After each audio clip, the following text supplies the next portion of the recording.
Welcome to the Late Night with Chalky podcast. Here we go.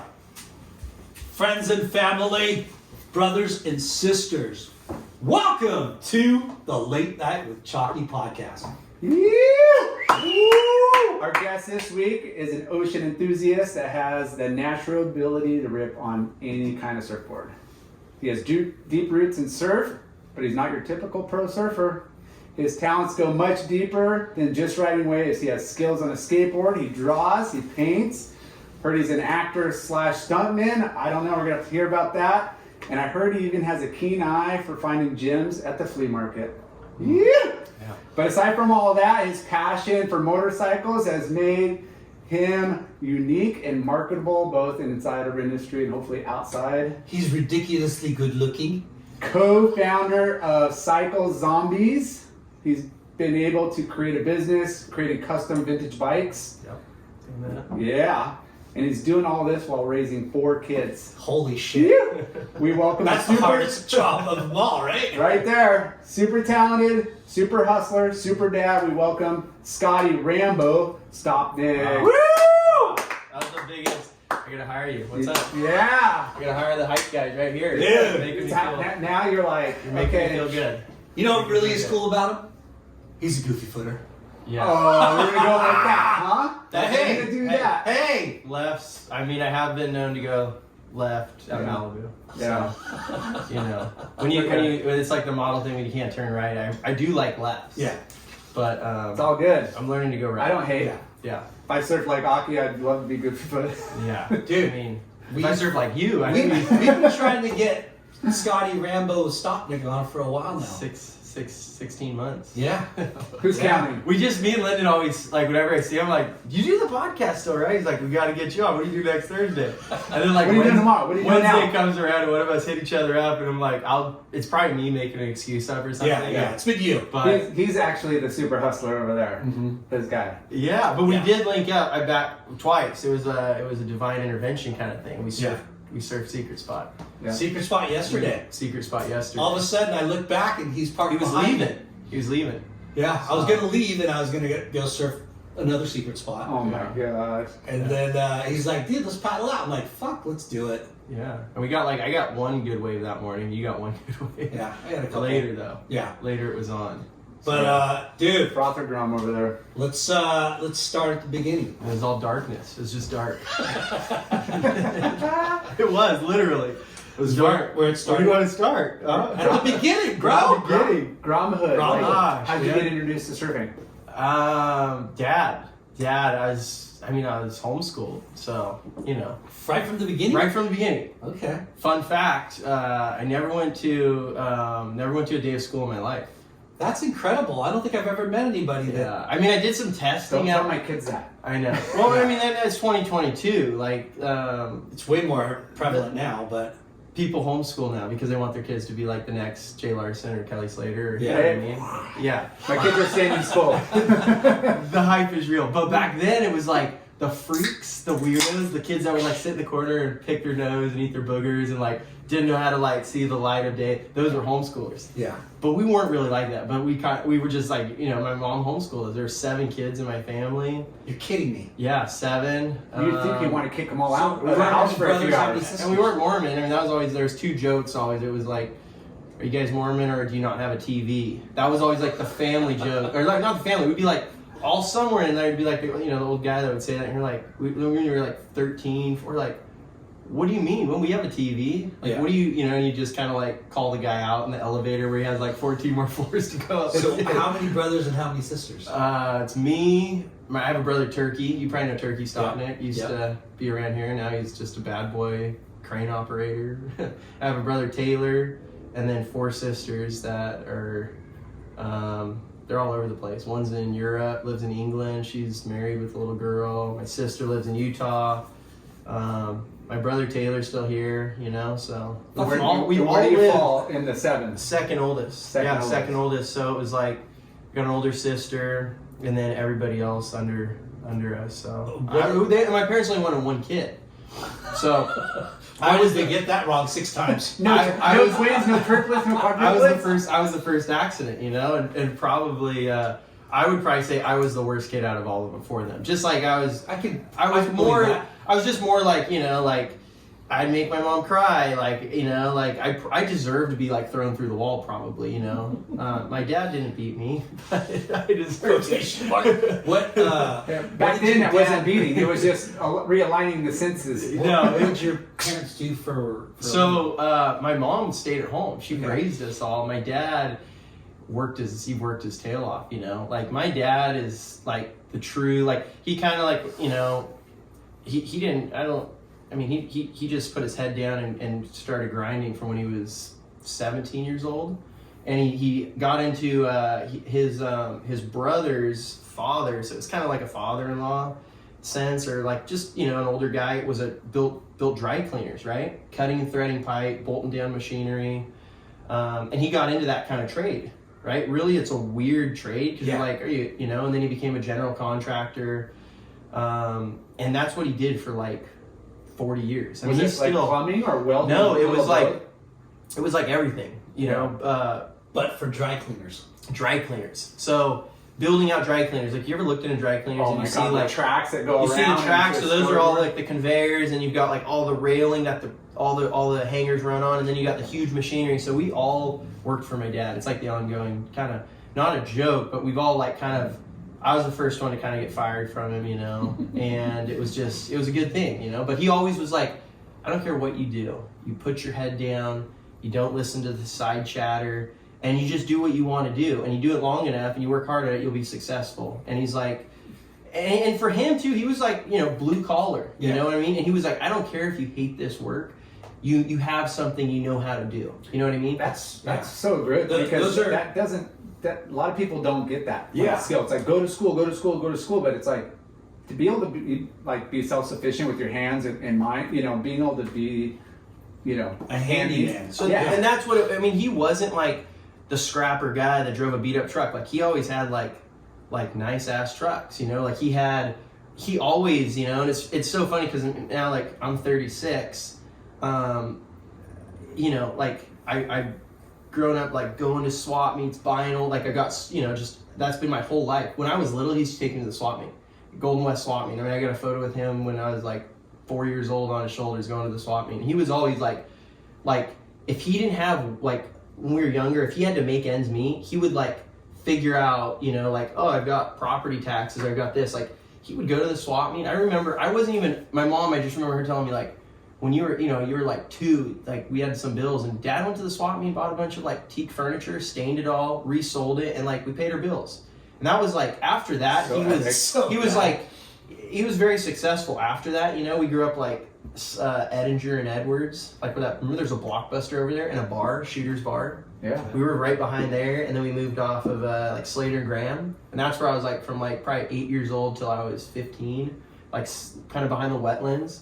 And then he moved up, up on top of Edwards Hill, and then Golden West and Ellis. But that's where like, so back to homeschooling. I'm kind of a spaz, so we're just gonna go ping pong. That's cool. It's how we roll. I got the 7-Eleven coffee. I'm right next to you. It was perfect. She said it was on at 4 a.m., so it's really high concentrated stuff. I wanted to ask though about the whole, and we'll get into it deeper, but your dad was the one that turned you on. So my dad was like, I think I was 7, I remember going to the beach a little bit, and then like, having a boogie board kind of, and then I was 7, and I started like going with him to the beach, and he was like, he kind of just goes surfing. We go to Bolsa Chica, south end of Bolsa Chica, 1716. And so that was like 1991. I just kind of remember having like this crappy like harbor. My dad was like, it was like longboarder, like Bruce Jones, he was like, Benny Bigler, I think, was actually running Bruce Jones back then. Oh, wow. Maybe it was pre-Benny. But, like Bruce Jones, like 11-foot red board, like he just, Bolsa, like your dad, like just goes surf longboards, And then he I was always like, a lot of like, there was like always like longboards there. Nobody shortboarded Bolsa, Yeah. I know all the pier guys go there now when it gets too big for them. They go... Linden. That's where he's at. Damn right. Or 28th Street, or the whole... We gotta move around. This guy... You gotta check all the boxes. I get it. Yeah. But so anyways, he started bringing me there, and it was like, I fell in love with it. You know what I mean? And I was just like, I don't remember, like I was riding longboards and stuff, and then about like got a couple custom boards, and I remember my first custom board. I was like 9 or 10. It's kind of a crazy story because it was a Rustin All Sport. This guy Rob Rustin. Okay, he had a dirt bike shop in Stanton, but he was like a dude that hung out at 17 with his motorhome, and he was like, "Oh, I'll get you a board." And it was Jack Sykes. Lineup shaped the boards for him. Oh wow! So I get this board, and it was just like a fun board, and it was my custom board. I just started riding that, and then after that, my dad did some work randomly for a guy, Roger Hines, who had. It's where Steve at Aloha Glassing is now, but he did like all the ventilation stuff in there. I was like, I think I was like 11 or 12, and he got some boards out of him. He made me some boards, and I started like kind of being really attracted to like the longboarding stuff, and who would you look up to? Like, what would you? My dad got me a Bruce Brown collection set. Yeah. It's like Slippery When Wet, Waterlogged, all the Bruce Brown movies, Endless Summer. There's like 10 of them. I remember Christmas I got that. And that's a good present right there. It just kind of like, I'd surf Bolsa, and that was like till like I was like 11, maybe 12. And then I was like 13, and I started like kind of riding some shortboards, but not really. But there was all the Bruce Jones guys. They were all younger, and Bruce Jones had a team. They're called the Bruce Jones crew. It was like Brock Jones and all these other guys, Cody Faircloth, Matt Stike, Greg Irvin.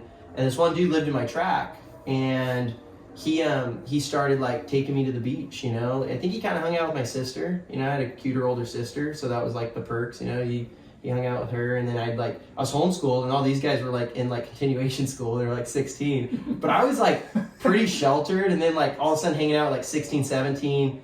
I remember the first day like hanging out with them, it was like somebody came back from Mexico with like an M1000. It was basically like a stick of dynamite. For sure. And we blew up a trash can at 16, and then all paddled out, and the trash can had caught on fire, and there was like park rangers there, and we were just sitting out there. I was like, well, this is cool. Like, and it was just it was really like and it sounds cheesy, but it was like, like a Dogtown kind of feeling. Like those dudes were like, they're like, what are you wearing? Like, you gotta wear blue jeans, you gotta wear Dickies, you cuff your Dickies, you gotta wear blue. Like, I remember this dude getting told how taking to look. me. If you're gonna hang out with us, you gotta taking me to like the t-shirt place off Warner across from Murdy and being like, you buy Dickies here. And like, we go to the van store and buy me a pair of blue Vans. Yeah, it was like the 5 for 10. Yeah. And that was like, I was like 13 years old, Yeah. And you're getting your first like. But they would like hang out. What's crazy is they would hang. So they were all like marina guys, and then during that time, like I remember seeing Brandon Gilmet. One day we went and surfed the pier, and they were hanging out with all these other guys, and it was like Brandon Gilmet, Edinger, Edison guys, like like Jesse Evans maybe. Yeah.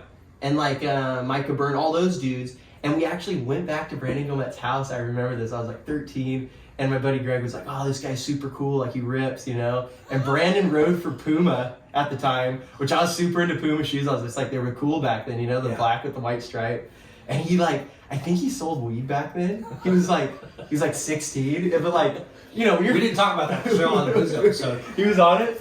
I love Gilmet. Oh, It's awesome. funny because we talked about it. He's like, I thought you stole something from me. And I was like, you're like a drug dealer, I thought, Like, you're 3 years age when you're 13 to 16. Lots brings that up all the time. Yeah, and that's the beauty of surfing, because you go out and kind of once you're in the water, there's old dudes, there's younger, but then you start hanging out. Like, you got embraced through an older crew. 3 years is fucking a decade. It was crazy. It's a trip because, like, homeschooling, you sheltered. You're sheltered, and you don't get to interact with kids your age. It was, but I'd go to work with my dad when I was young. Like, he'd take me to work when I was like 7, and they'd be like, then I was like 8, so I always had like a weird mix of friends, younger and older. So it was never, and my kids are homeschooled now, but I see kids coming home from school, and I'm just like, man, like, these kids don't even know how to have a conversation with like an adult, or like look at somebody like, I don't know, my kids now, I'm just like, you shake someone's hand, you shake it firm, you look them in their eyes, like, like you have a conversation, and I remember my dad telling me that way, you don't look down and like, it's like, this is just how people interact, you know what I mean? And so growing up, I just had like older and younger friends, and just surfing a ton. Like, I'd ride my bike to the beach and like surf. Like if I double triple up on school, you know, and if there were waves and I knew I'd just be like, oh, Thursday, Friday, I'm going to surf all day. So I'd like Tuesday, Wednesday, do like 3 days of school, you know. So, and your parents were fine with that? Your mom? Yeah, my mom was just like, you know. Your mom was the teacher. She was the teacher. At homeschool. Yeah, exactly. So she like filed an alpha data and did all that stuff, you know, where I say like going back, like people are like, what do you think of homeschooling? I mean, it's not for everybody, you know what I mean? But I always say like look, like you can't really advance in school until you're like, unless you're in like a private school. To me, I feel like this. Until you're in a private school, you're in high school, but I mean, a lot of times you're kind of stuck as, you know, you're in a class, you got to wait that 45 minutes, right? Yeah. And you got to wait for that person to finish up. Like, you can really, you know, like, do as much as you want to do. You can excel. Certain people could. It's a waste of time. My son, he says all the time, Dad, I'm at school for like 6 hours and I maybe do like 45 minutes worth of work. And it's just, you know, it's kind of like, I mean, it's crazy because back then it was so different, you know, like we'd go and they'd be like, why aren't your kids in school? Why aren't your kids in school? And now I'm like, you know, I'm now having kids and I'm just like, I love it just because of the freedom of just doing like whatever you want, whenever you want. You're just like, oh, let's go up to Hawaii for 2 nights and then we'll go to El Cap and then like, we don't have to, you know. Yeah. It's just, you can kind of run your own program. Your own schedule. Your own schedule. And so are your kids now homeschooled? Yeah. It's like, they're all homeschooled, you know, and it's funny because I used to be like, and it's hard kind of having the conversation with people that have kids in school because I feel like I'm not like trashing that. I just am like, man, like.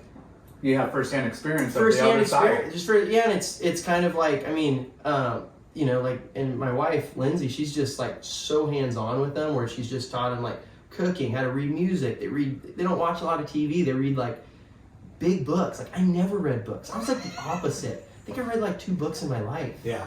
You know, and I wish I read. I wish I read more because it's like, but like we don't watch a ton of TV. Like we have like we'll watch some like a movie here and there, but they don't watch like a ton of stuff. They just read like tons of books. That's awesome. And like play music and like, you know, they're like really into like this and like gardening and like all these different things where they're pretty smart. Like I don't know, like maybe my friends just have dumb kids, but I mean they're pretty smart. Yeah. And well, you're giving them the opportunity to learn what they want to learn versus the structure of. But you know, it's not me. It's like no, I mean not me, but it's like I hand it to the missus. She were really were you studious, like, or you just did the work just to get by? Like, I mean, I did the work. I'll be honest, like.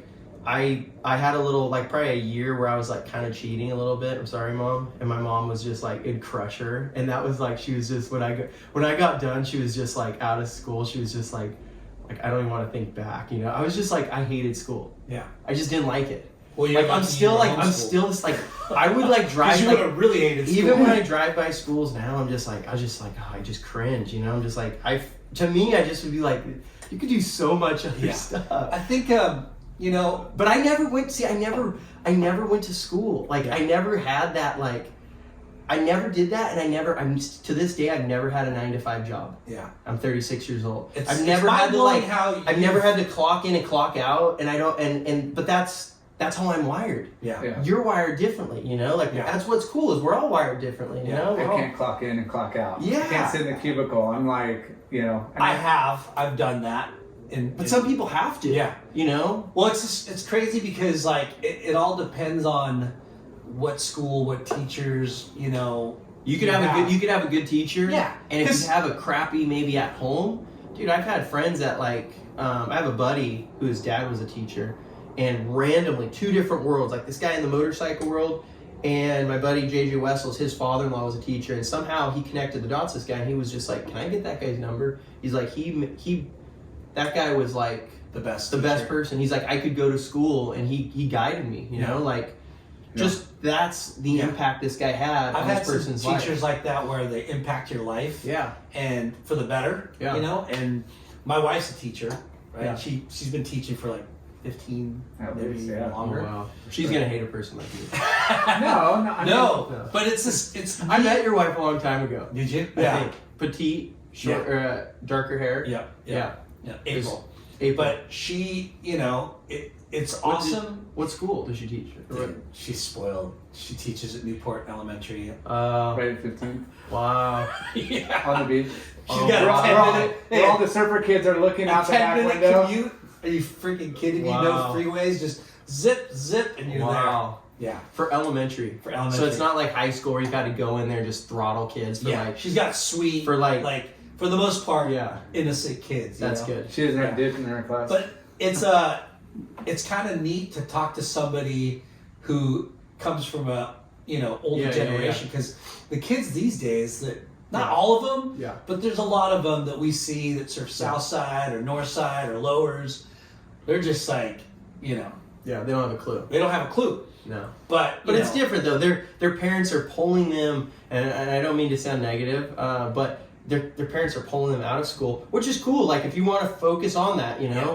But I mean, I hate to break it to you, like it's kind of like when your kid's never gonna be the Kelly Slater. Yeah. I mean, I'm already seeing he's 13. Like to break that to him, like you go to the skate park and there'd be like dads there that like never like rolled into a bowl or anything, and they're telling their kids when to go, like, hey, go, and you're like, the kid doesn't just go and know. Then yeah, it's like you you got a dad, and he's like, we're here for an hour, like, my kid's gonna be the next, Bob Burnquist, and you're like, well, I mean, that sucks for him, first off, but second of all, like, there's a rotation here, and you're not educating your kid how it works. Same within the lineup. same in the lineup. Yeah. Yeah. I mean, you're gonna go to Lowers tomorrow, Monday. 10 o'clock, the nice gentleman's hour usually. There's no gentleman's hour over there. There's like a million kids Cutthroat. out there, and it's just like that's a nightmare. Yeah. But I mean, they're gonna get that 6-figure sponsorship eventually, maybe. maybe so not. Maybe not. So go Maybe back not. You know what to- reality is? They're gonna be hitting the 6-footer with their friends. Yeah. About 14 years old. Yeah. And they're gonna maybe get like a, I don't know, maybe a CBD wax sponsor in like 6 years. We talked about this, just hanging on by a thread. Yeah. But that thread you can hang on for a while. I got a 14-year-old, and again, he's surfing well. And He's I surfing haven't well. pushed, You haven't the pushed him. whole Yeah. surf scene. Yeah. He's got friends at surf contests every weekend. They're just Yeah. like, the parents are like, just full throttle, which is great. You're supporting your kids. And they're looking at you if like, they're why into aren't it- you going harder? And again, their parents didn't have the life I did, and they're like, yeah, they're just like, oh, JJ doesn't surf contests and stuff, and I'm like, yeah. To be honest, I don't think anybody cared what I did at 12, 13, 14, 15 years Yeah. old. Like, it didn't really matter until you got to that adolescent age where you're graduating high school, that frame, and like, okay, now that you matured, you got meat on your bones, and you could actually, there's just such a 2 or 3 year period. Yeah. You get those mechanics, you get the You start pushing them when they're starting to peak. well, I mean, for sure. I just seen a clip of the Dorian Jackson, or what's his name? Jackson Dorian. And again, that's I an mean, he's gonna anomaly. probably, Be a world champion he's got Uncle for sure. Uncle Slates in the But back. that again, that's a different scenario. That Yeah. nobody has that accessibility. Yeah. That has a dad like that, and But it's just a different time. it's a different time. It's a different time where, like, when I grew up, it was like, I watched a lot of like Taylor Steele movies, right? yeah. All the Taylor Steele movies, and like, Lushton had a couple clips of those. I know, man. I mean, we're gonna bounce. But the show is we're not gonna about bounce- late It's night. always about me. We're gonna bounce off of that and go to Larson. Yeah. I think it was so 20 years ago. Ruka, Jimmy Arrighi's running the skate team. Yeah. You just got the ramp in there. Were you repping then or no? Yeah. You just got the ramp in there. Jimmy was the worst dude ever. However, Jimmy's my neighbor, and I love Jimmy Arrighi. Yeah. On tape, I do. Yeah. Yeah. He's the funny You live person. right by Jimmy? He lives across the street, 4 doors down. He's got like 50. He's got 15 sprinter vans. He built sprinter vans. Yeah. Yeah. And I love it because like the neighborhood used to hate me. Now we have a different person we can hate. Yeah. But they don't actually hate him. But No, he's incredible, but he's very. close. back then. Oh, yeah. Back then. It was like, I just remember the ramp was just built, and I remember seeing you there. Yeah. But in all honesty, it was like I'd hang out with Alex Nose, Yeah. Nolan, like all those dudes, and we like the Japanese Motors. Yeah. Funny, like I was the first drummer in it. Like we started this No band. way. Yeah, so we jammed in, Okay. like in the back room, and anyways, but Jimmy there, I just remember him building the ramp, and he was just like wouldn't let us skate it. And I told Jimmy, I'm like, dude, you're such a dick, like. So Like, but that was the time I remember seeing like Jay Larson, because we're gonna put a little light on this, and just be like, that was like And honestly, I was kind of clueless with like some surfers, but I was just Yeah. like, that's like the Kelly. He's like a Kelly Slater guy, right? Yeah. Like that's like he's like. And I remember seeing clips of you and stuff. Yeah. And then we've had some pretty magic sessions at Secret Spot number 14. Yeah. You remember the glassy afternoon? Yeah. Dude, Do you remember that? Yeah, there's only a handful of like days that are Fireball, Dan was out. Like, oh my god. Or he, Fireball. Dude, just It was glad. There was a day where you remember, you know Dan. Yeah. Dan brings his blue tent down. Yeah, he says There was this posted up. one set. I think it was 2 summers ago, and it was so good. Secret Spot 14, and you were out. Maybe your kid was out. Yeah. You're surfing our secret spot? No, it's north of Secret Spot. Oh, okay. Where it's kind of harder to get down. You know, you Okay. gotta take that gnarly path down. Yeah, it was like, and I remember seeing Marcel Yeah. out. Yeah. And He was couple other- out.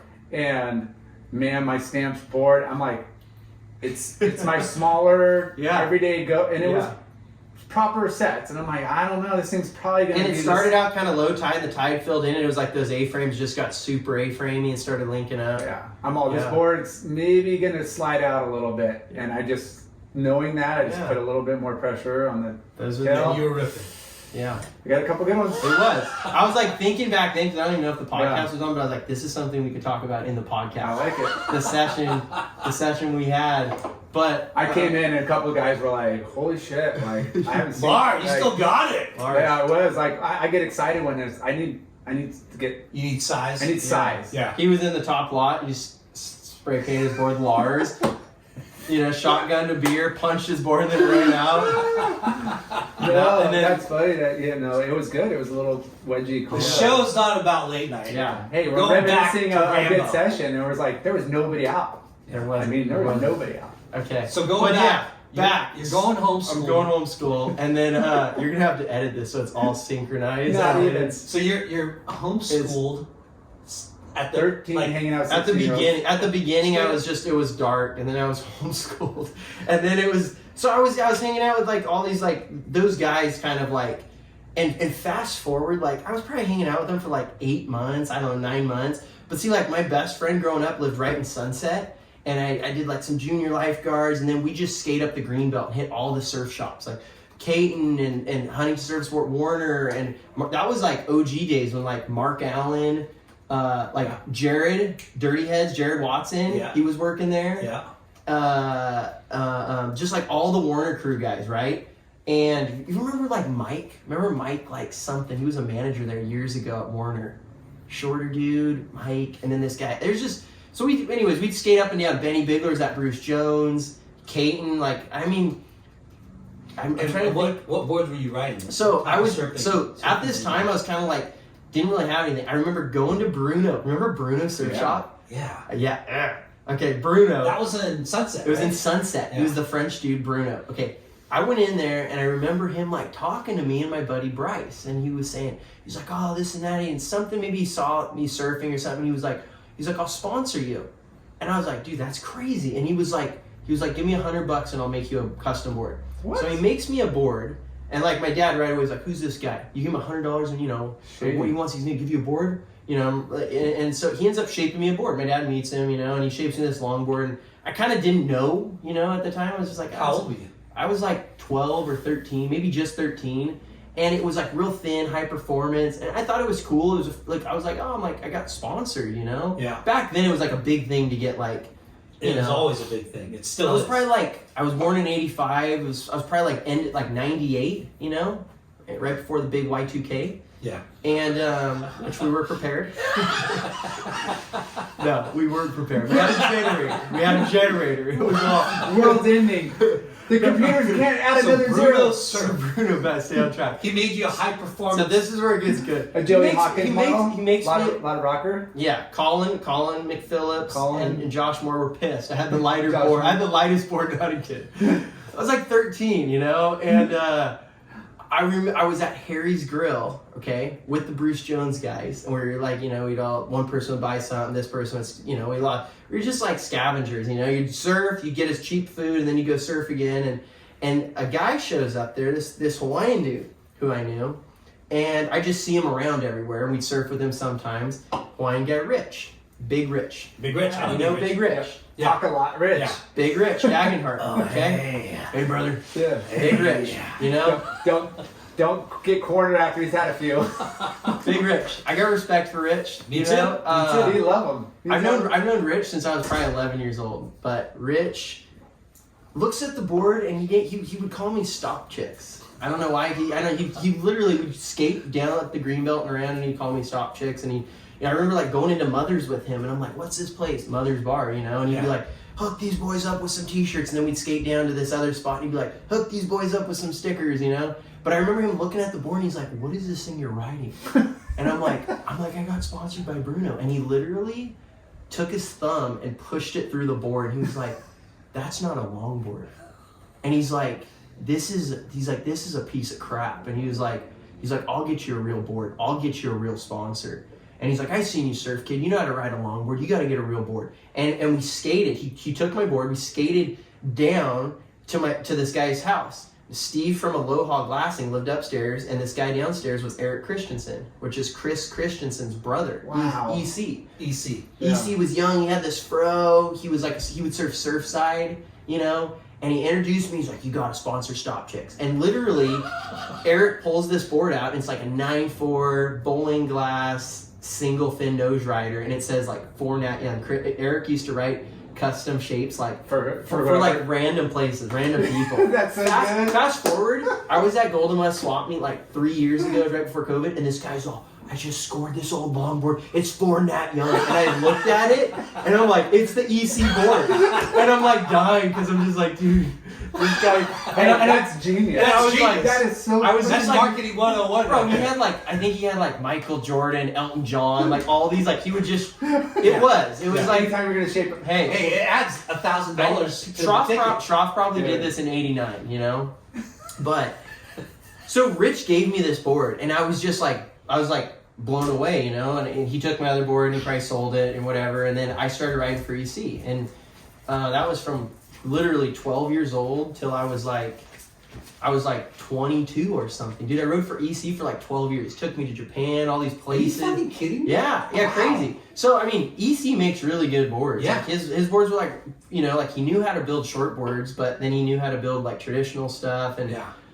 he had this Japanese He's guy. from Sunset? I think they were from like NorCal. What's like up Long Beach? Like if you go up the river, like past Long Beach, the riverbed, like Seal River, all the way Yeah, up. What is yeah. that? Norco. Norco? Yeah. I don't know where. Norco's like deep inland though. I don't know, but somewhere up there in Chris. Because he's still making boards. He's still making boards. Yeah. So I that was was just like, skating the other day and they were dropping some off. yeah. And so like that was like, and Rich, I remember giving me a Dewey Weber. Norwalk. I think Norwalk. Okay. Norco's like Norco's like Riverside. Yeah, That's where the cows are. Norwalk. Norwalk. Just So I like think that. they grew up in 605. Norwalk, maybe Okay. Cypress, Norwalk area.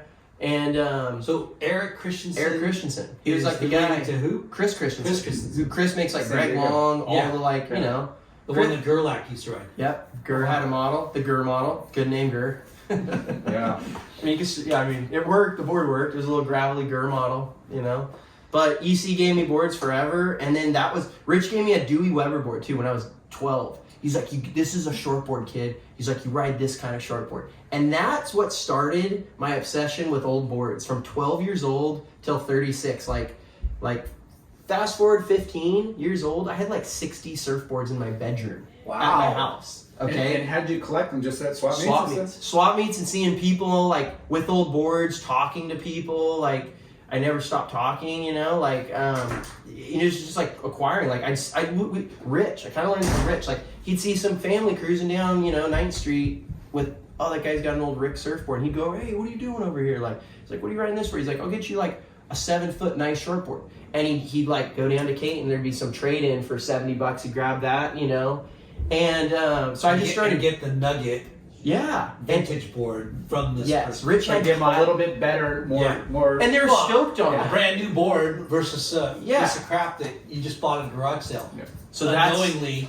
that was like the start, and I always say it because I had Rich. Big Rich, Hawaiian Wow. Rich, yeah. That's epic. And Rich is like, I mean, I was telling Rich, I was like, do you remember when like I was like joking about something and you like pinned me on the ground and like kind of choked me out and I was like crying, I think, and you're putting dirt and grass in my mouth, and I was like, I learned never to say like that was like, you know, that's how it was. Like if you mouthed off to somebody, like, I mean, I remember being at Some people are crazier than others. I grew up on Main Street, and we had many of those guys. Yeah, I mean, I had Paul Evans. You could talk to anybody old school. Benny people. Westbrook. There were guys that you would just. I mean, they would duct tape.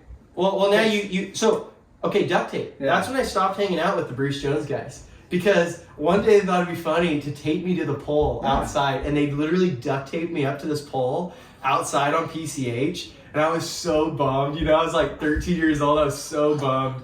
And like they all left me, I think Brock cut me down, like I was only up for a few minutes, but he cut me down. I was like, and he's like, hey, it's just like, they're just hazing you, you know, you gotta just get over it. Scrums. And I think I took Greg's keys and I like threw them in the trunk. He had this old Impala I threw them in there, I slammed it, I called my mom, like, pick me up, I'm over these guys. Made my sister break up with him. I was pretty bummed. You're not getting any more now. Fuck you, Greg. You ain't dating my sister anymore. Yeah, I was bummed, but They're then brittle. I never like there's just like, you know, EC was giving me like fishes, and I didn't ride a thruster till I was like 17 or something. That's man. wild. I don't know, like maybe 15, or I just hated, like I was just like the guy, like I had a Japanese wetsuit sponsor. He'd make me like crazy wetsuits, and I just wanted like the opposite of what everybody was like, you know. I'd see guys at the pier, and like I'd go surf the pier, and it was like there was like a dude like Danny Miskin who was just like, you know, like, Oh my god. like dude, literally, like, okay, You're bringing out old school names. Yeah. I was going like surfing and I had a fish that was like spray painted, you know, like I had like, you know, like Ramon's stencil on the bottom. It was like, nice board, faggot. And I'm just like, okay, like I actually have a girlfriend. I never even seen you with it, you know, like, okay, I guess I'm gay because I got a board that's got pink spray paint, you know. Yeah. But that's what it was. That's surfing though. Yeah. That's how it was. So crazy. And I remember Bobby Nishi one time, and I didn't really know it, but Bobby Nishi, Bell legend. bonds. Bail bonds. Bobby, and my Yeah. dad knew it from back in the day, but Bobby was just like, I haven't seen him. he for- said something one time to some guys, and he was just like, he saw me in the water, and he said something, he was just like, dude, told them all, he's like, you don't know who that kid's uncle is? You don't know who's gonna come around the corner and crack you, you know? Yeah. But I never took like, I'd just be like, see somebody say something like that, I was never like, oh man, that guy thinks I'm gay, like I just kind of laugh it off, Yeah. you know? Yeah. And there's you not know, much you could do. I mean, you're not gonna. Well, yeah, and it wasn't but- like I wasn't riding a white, you know, 6'3" with like a black wetsuit and like a. Yeah. Honestly, I mean, it was always like that, and then to this day even still, like I'll go surf, like I surfed the pier like 5 months ago, and a couple of the boys were out, you know, which the boys weren't even surfing that good, and like I got like a decent like front side air, you know, and I paddled back out and I was surfing like off the little pier bowl, and Billy Webb was out, and Billy's all, Stopnik, and all the guys were like, who's Udi, you know, and then he's like, hey, let him get the lefts, he gets the lefts, you know? So good. And a guy, I shouldn't even say any names because in 4 months when I surf the pier again, but he's just like mad dogging me, and then I was like, hey guys, how you doing? You know, I surf at Golden West. I know you don't know who I am. They don't know anybody No. anymore. I don't know anybody. It's weird though. It's so Dude, crazy. growing up, when I would surf the pier, when there'd be like good days, you know, I'd like paddle out at the apartments and like slowly make my It was way over. nuts. There was like it was like Danny Nichols, like this guy. There was like a pecking order, right? Yeah, for sure. And then you had, what's the guy's name that would like get on like the cover of like Longboard magazine on his like Joey Hawkins? 7 foot round nose, bald head guy, Bob something. He'd Oh, get the shit. sets out the back always. Yeah. You know what I'm talking Yeah. about? Bob. Anyways, but there was just it was a different time. Yeah. Right. It was Yeah. like. It was just like you know, you kind of let people get the waves. You paid attention. Like it's just we live in a different world now, you know. Yeah, I think Surfing- COVID and then people giving surf lessons next to the pier Yeah. kind of gave it People from Cook License. slams. I mean, we're on the. I just saw a post this week of like they showed a montage of waves, Yeah. and it was like 4 dudes taking off, crisscross. Somebody's kicking a board at somebody. But that's how, like what's it's weird is chaos. if you go surf like secret spot 1 through 14. Yeah. There's actually better surfers over there, and it's almost harder to get waves. I kind of realized because you're like, dude, guys kind of know how to surf over here because Yeah. they're over I think Yeah. people just gravitate towards Well, the pier. That's how it was yesterday. When That's how we it was. first Yeah. pulled up, I was like, "You go, dude, that dude just did a fucking hack," and I'm like, "Fuck, there's a lot of good surfers." Yeah, in but our then there secret was spot. people like running each But other. it's a little bit over. more Yeah. organized when it's like that. Meaning, like, Yeah. you know know what I'm saying you- is like people migrated from the pier I know, towards for our sure. spots. But I I'm don't just like saying, that. like, I don't have a problem catching waves. I have a problem with people in my way. That's true. You know, Yeah. and that's what bums me out. Is like the Yeah, you don't etiquette. see people out in the water. I know. I'm like, dude, I'll freaking just. He's got blinders. Yeah. Yeah. But Just a good chop hop over somebody will let them But- know you've watched, Run Man a couple times. You're ready to. Yeah. So that's fast forward now. When I started shortboarding, I just started doing chop hops because I skateboarded. I love skateboarding. Okay. so you ever hanging out with Gilman and those? Well, I knew Gil Met. He was a drug dealer. Everybody, no, I knew Gil Met. But- he was just like, but I always, so then when I was like. But they were all hot shit shortboarders. They were like shortboarders, but I kind of knew some guys that were like, they rode longboards and they were on Yeah. the team, and they were homies. Like, when you go surf on your surf team, Yeah. I'm guessing, I mean, I Google search what it's like to go to school and stuff, and I guess this is how it actually is, but, you're just friends with everybody, you know? It's different when you're in the lineup and there's like I grew up longboarding. I hate surfing with longboarders. They Yeah. take every weight. When I ride a longboard, I'm just like, dude, you go, this is a good set, like, Yeah. you know what I'm saying? Yeah. Like, I understand why we all hate longboarders. For sure.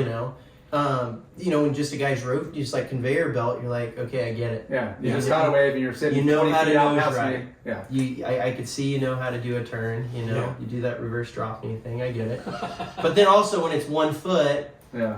and like you're riding a longboard and you've got, one of the best surfers in Huntington Beach, born and raised, her dad checks you off a wave because you're riding a longboard at Bolsa Chica when it's 1 foot, you're like, okay, I get it.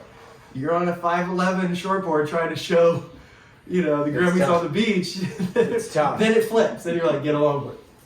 Did you have a surf shop? You like Bruce Jones? You talked So about Bruce Jones, and what's kind of funny, and we'll go back and forth, Yeah. Yeah. But it's like I'd hang out at Warner Surf and Sport. Like I would they'd have sidewalks in, and I'd be like, just give me like $50 store credit, and I'll work here all day. And they're like, you gotta be 15, but the manager Mike at the time or whoever it was, they'd be like, hey, you could like help out, keep an eye outside, right? Yeah. And then my friend, I remember at one time, this was when I was like 14. He was like, no, younger than 14, man. He was like, do you know the owners? They have kids like your age of Surf and Sport. And I was like, oh yeah, I met the one kid, and I kind of had a girlfriend at 13. I just knew this girl, blah blah blah. And she had a couple friends that would hang out with her, and I was like 13, and I saw this girl, and I was just like, well, that girl, like, she made me feel weird, like my stomach felt weird when I saw her, and I was like, How old? 13. I think I was 13, mid 13, which is, I was just like, and then she was just different, and her name was Lindsay Pye, and that's You met Lindsay Pye at 13? 13, yeah. Wow. Yeah, 13. But you So- had a different girlfriend. Well, I was just kind of hanging out with this girl, like she was kind of like a girlfriend. Girls and that are friends. Yeah. there's songs about it, like girls that are friends. But she was like, I don't know. It was like her family was really cool. Like I'd hang out with like. You know they own Surf and Sport? Well, no. This is the first girl. one. But Oh. Lindsay was like really good friends with her. Like her younger brother Yeah. Trevor Pye went to school with this girl in the same grade. The girl that I was kind of friends with. So Mutual friends. mutual friends, and then this my first girlfriend found some other guy when she was like 13 and a half, and then I was just kind of like heartbroken, or like, oh, this is how it goes or whatever. But I'd see this girl Lindsay, like running track when I'd go to the Huntington skate park, so I'd be skating at Huntington Park when I was like 13, 14, and I remembered Lindsay, and I'd be like, what's up, kind of talk to her, but I just was like, she's way over here, like way, it's like one of those like 90s love movie stories, I was just, and I just go, like, we'd skate Huntington High skate park, and that was like Ed Templeton, Matt Costa. Matt Costa was like, he was not like before he shattered his ankle or whatever. Yeah. He was like he'd skate there. He was a dick. Yeah. Like me and my cousin Chase, we'd skate there and we were like that. He was just like, he would just kind of mess with us always. We were younger. He's a musician. He's a musician. Yeah. Matt is like, and I don't really know him that good, but you wouldn't think, But listen back- to his music, that he'd be a back freaking dick. back then he was like, when you'd show up and you just like try to avoid him, but we'd skate there. I mean, that was like Skateboarders are kind of more dicks than yeah. But dude, you got it like A lot of them. Yeah. when we were going to like, I didn't want to look like a surfer. Like the surfers that would show up at Huntington High and try to do a slash on the bank, you're just like, this guy's a Barney. Like you're just like, dude, this guy. Like you obviously like. I mean, I like dyed my hair. I was like, you know, like Ethan Fowler, Brian Sumner, like black skinny pants. Like I wanted to, you know, it was like. There's like a crew like the Piss Drunks that was like Jim Greco, like the Warner Ave guys. Like those were the guys that were like cool. You know, like it was just a whole different scene, you know. But it was Huntington Park has so much history. But we'd sit there and see Lindsay running around the track, and then like when I was like 15, I went to that girl that I first met that was friends with Lindsay. I went to her 8th grade graduation, and my cousin Chase, who was friends with Lindsay too, because we went to the same school. Lindsay was there. And I just remember it was at the Hard Rock Cafe, and we like kind of sat at the same table, we hung out. And then I gave my friend my number, because he went to school with Lindsay. I'm like, hey, give Lindsay my number. And he kind of like connected us up, and she came over and hung out one day. And she brought Taylor. Taylor was like, I don't know, he was like 1 or 2. I don't know. Taylor was like, I think he was like 10, you know? And she rode her bike down. She lived up on Edwards Hill. We lived down by the wetlands. She rode her bike over. And then I invited... Bring backup. her mom. I think her mom did say like you can only go over there if you bring Taylor. And So weird, huh? She came over on the 4th of July. We had like a block party, and she had this boyfriend. It was this guy Brent Yoshida, and I don't know, but like she was just like, I don't know. He asked me out, and it was like I was really bad at saying no, and I just kind of went out with him. But she like. I mean, like, she's just like, we hung out one time, and she broke up with him, like, the day before we hung out. So she came over on the 4th of July. We had a block party, and we just, like, it's crazy, because that day, we hung out the whole day, and I remember that night, my mom's like, oh, like, that girl Lindsay's really nice. And I was like, I'm going to marry that girl. I told my mom. What? No, I told my mom. 15. I was 15, I was like, I'm going to, and my sister's like, yeah, right. And I was like, when you were 13, she made you feel weird. But yeah, because I don't know, like when you were 13, she was just like different. She was just different, you know. Like she was the kind of girl like that would be like sitting there and like bite like a mouthful of grass out of the ground just to like kind of freak people out. And I was just like, that's cool, you know. Like she cut her hair really short in high school. She was like super artsy. She'd like wear like pants with like skirts on top of them, and I was just like, she was just different. She was like the black sheep of that whole, like, you know. And she went to regular school. Yeah, she went to Smith, and then she went to Dwyer, she went to HCS, Huntington Christian School, and then she went to Huntington High, you know. And then, so I literally, after that day of the 4th of July, we hung out, like, every single day. No joke, for 6 months, every single day. And did you know that she was the daughter of Aaron Pye? Well, no, I knew that, like, after I met her when I was 13, like, my friend, this girl Shannon, was like, her dad, but it was never like, I was just more intimidated, you know? I was just like, oh man, like, you know. Well, it wasn't even that, like, that was just like surf and sport, crazy surf team.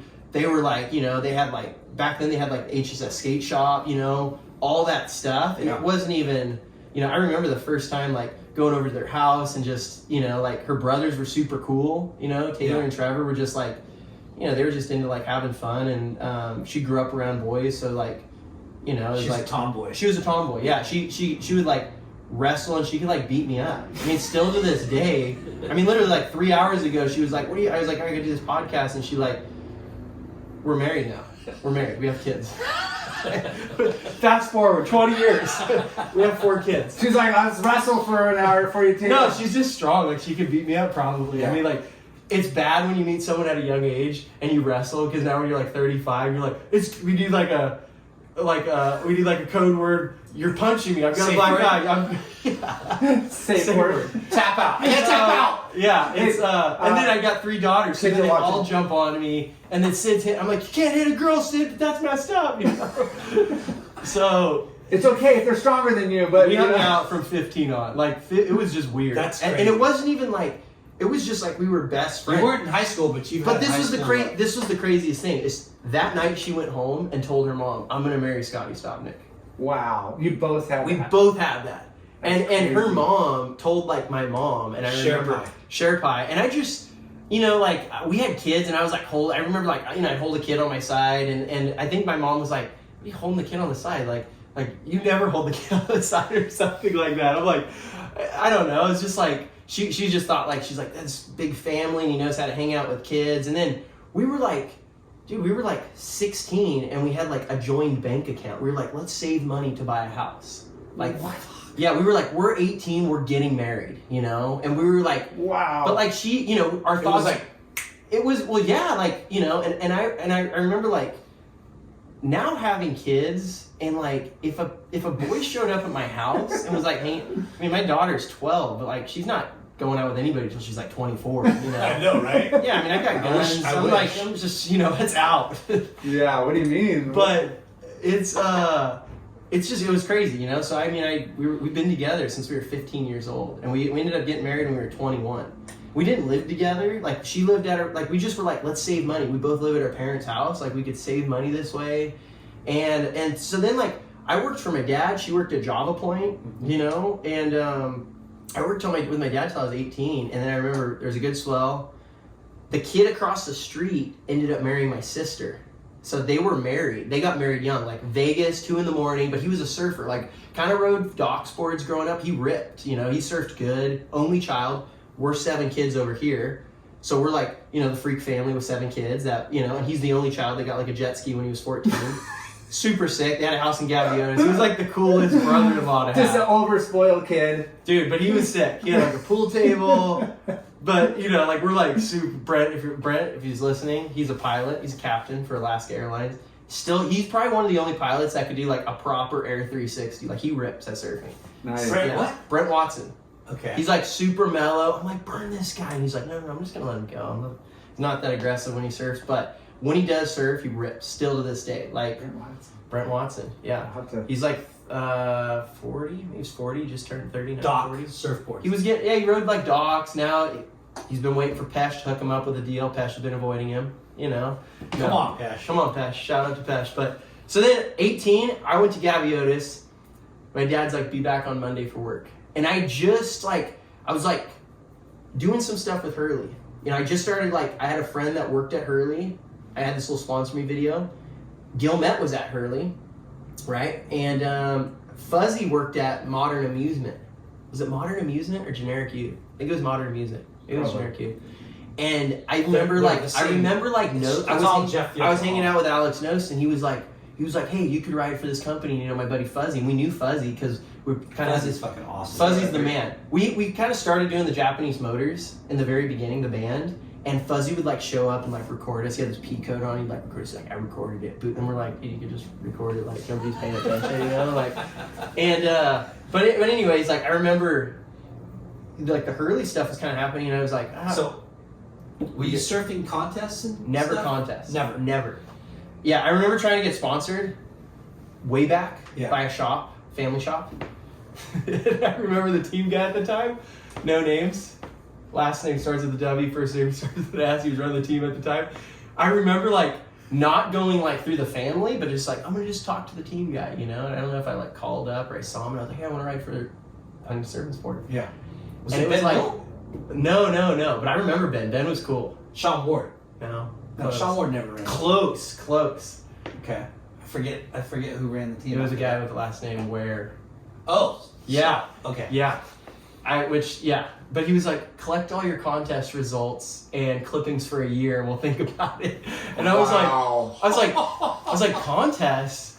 For a year. I was like, I've never even done a contest, you know? Like, And that I think I did a Jericho's Kids for Clean Waves a couple times, you know, in Seal Beach. For a year. And that's that's just crazy. So I was like, contests are a joke. Like trying to like, I just was the other way. Like I just was like, I just want to surf, have fun. And then I remember like my buddy got a video or something to Hurley and he was like, hey, my buddy Paul Gomez saw this video. He wants you to talk to him. But I was kind of like, wanted to ride for Fuzzy's thing that he was doing Modern Music because it just made sick clothes. And I was really into like fashion and like cool design stuff. Smaller little niches. Yeah. I remember I went there. I met all the people in the marketing guys. It was like Pete Rocky. It was at Pete Rocky. Was Pato there yet? No. Well, pre-Pete. Yeah. Pre-Pete.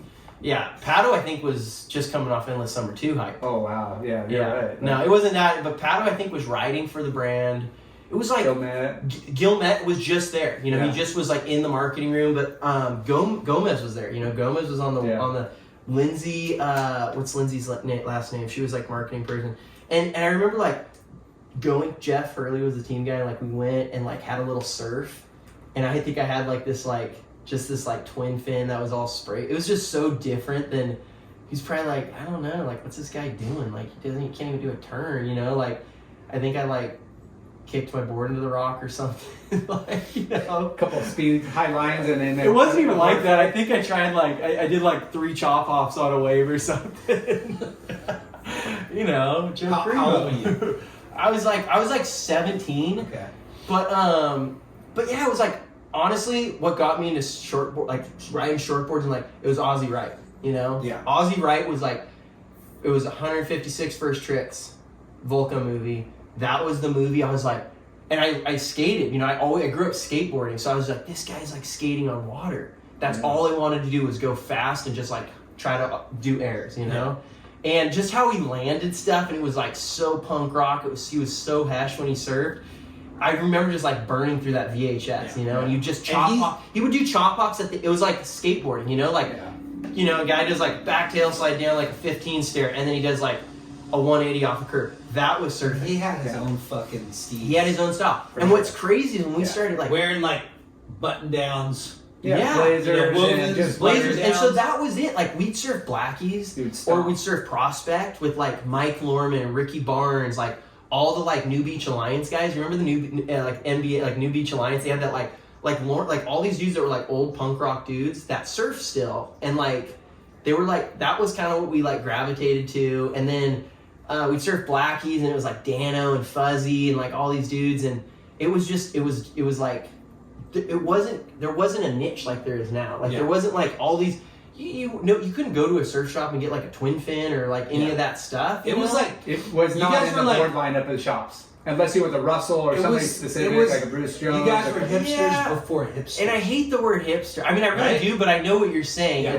It was just you were like more counterculture. Yeah, punk rock, it was like, surf. But totally like the kids that were surfing shortboards were like they wanted to be more like jock, you know, and it was like it wasn't jock scene. It wasn't about that, you know, but like. This is like a fun fact, like all these dudes raged. Like me, I never partied. Like I partied, but I never drank, never smoked, like still to this day. Like I had family members, and they're like, I got 3 generations of suicide. So I was just like freaked out kind of about them, and very compulsive. And I was just kind of like I loved that lifestyle, but I never drank or smoked or like anything. Like I remember like years later, like partying with like JoJo Whitmarsh, and they're like, those dudes would be like, what are you on? And I was like, I've been drinking like Cokes and waters all night. I'm not on shit. I'm this caffeine high. But I'm watching you guys destroy your lives. It is hard to be around people when they're drunk. But it was, I mean, so Paul Gomez, man, he was like, I think maybe Jeff was kind of like, what's this guy doing? Like, we don't, you know, and Paul was like, we need a guy like this. He's like, we got like 500 of like these same surfers. Yeah, jock surfers. And he was just like, I mean, like it was Joe McElroy, JoJo Whitmarsh, it was Spides, it was like Andrew Atkins, like all these dudes. The crew. Like Hurley from an outside to me, I was kind of like, it's kind of like bro-ish, you know? It's kind of like the icon. When I met all those people and met Bob Hurley and met all these people inside, dude, I was like, this is the coolest brand there is. It was like Paul's whole, it was like surfing, skateboarding, music, art. It was like punk rock from the beginning, you know, but what was selling the brand was like not so much that. So I remember they had this company store, Mike Butler ran the store, and Mike, he's like a kneeboarder and like, you know, just a rad dude, but I just get clothing and like cut it up. Lindsay was super artsy. At the time, I think Lindsay was interning at Stussy. She was literally like your lady. My chick, Lindsay Pye. She got a job like interning at Stussy. She was super creative, making tons of stuff, and then she gets into design. It's like tech packs and like stupid stuff. It's not like actually cut and sew, making clothing, you know. Yeah.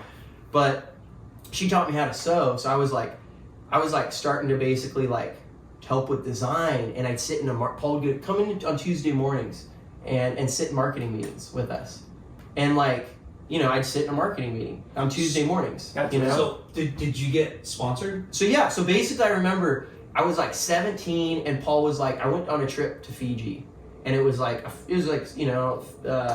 of it's people from Surf and Sport. It was like, hey, if you want to go, but it was like this much money, and I remember my brother went and Paul was like, I'll pay for the trip, get a couple of photos, Turkey. My brother Turkey, Yeah. He was like 14 at the time. I was 'Cause he rode for him too.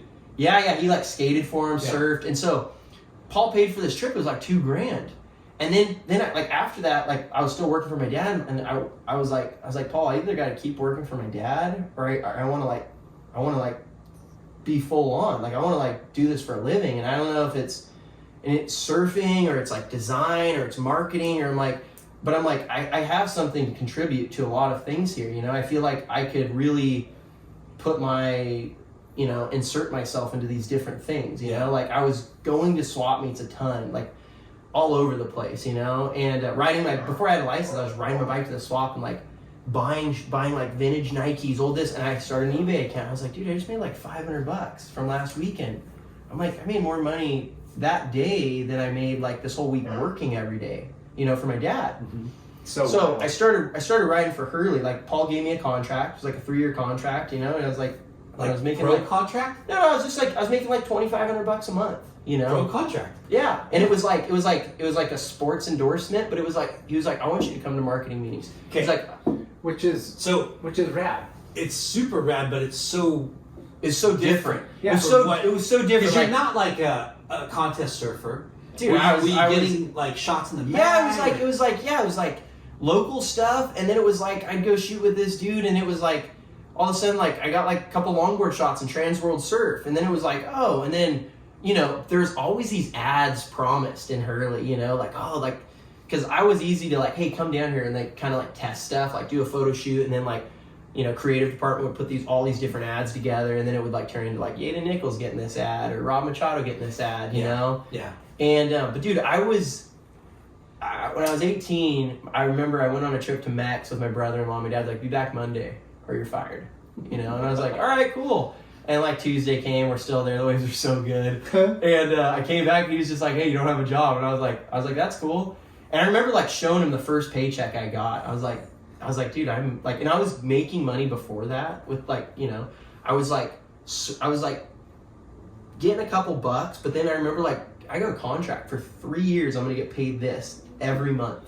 And that's like just an incentive to like create even a bigger hustle. Like, Well, it was that, but it wasn't like I didn't have 5 sponsors. Yeah. It was just like that, and then I was like going to swap meets, and then the design guys would be like, "Hey, for like holiday 14 or whatever, we're working on flannels." They'd be like, "Hey, just go get like a ton of different flannels," and then I'd get a ton of different flannels, and they'd go through them all, and I'd be like, "Oh, that color's cool." I'm like, "Oh, this Pendleton's cool." Like, you see how the top button, and I just give my ideas, right? So it's almost You're like almost a weird like consultant kind of thing. Consultant, but also like a muse.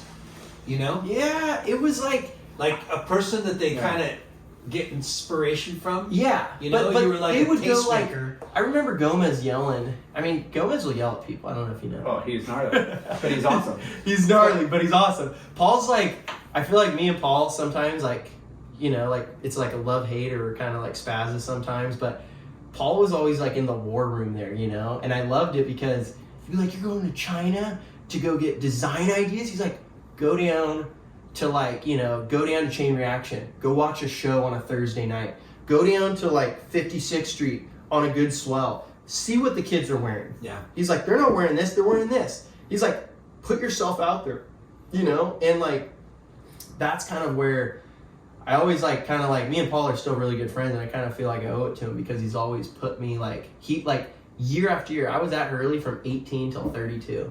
That's fucking wild. Yeah, That's and so I mean, like the craziest, like, dude, we would do like, my brother started riding for him, and I'd bring in like different guys I like that were like video guys or and always like going on trips with like Rob Machado and like Yada Nichols and like some like swimsuit models, which that would get kind of weird, like in the sense of like, Lindsay, I got to do this thing, but it's like I get paid, but You it just gets stare at girls in swimsuits. it gets like, and I remember like Brett Simpson was on this trip, and like we went to like mainland, and Jojo Whitmarsh and like Joe Mack, Robbie Adams, those dudes were like all my friends. Like I would go in there like every day and just hang out with them. Yeah. And You're gonna have JoJo a party. too. What? They know how to party. JoJo knows how to party. Yeah. Robbie was like Frank the Tank, you know? Like anything they would have going on, like IT, like I knew the people at IT, they give me like laptops and stuff. And then like design, like the cut and sew people, the HR department, every person I knew there. And I had relationships with them, you know? And I'd have like, there would be like the little. but it wasn't like I was like You're not an employee full time. I would be like a dude like Billy at the closet. You know, I knew the kid Brandon who was the buyer, and I was like, let's get Hurley in there. And they're like, we don't want Hurley.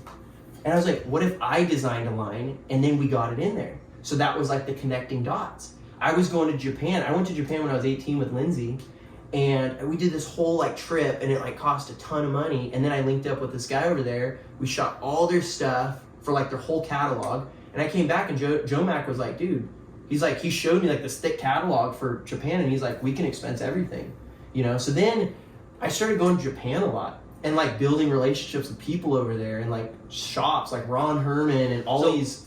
The trip that you took at 18 to Japan, you set that up yourself.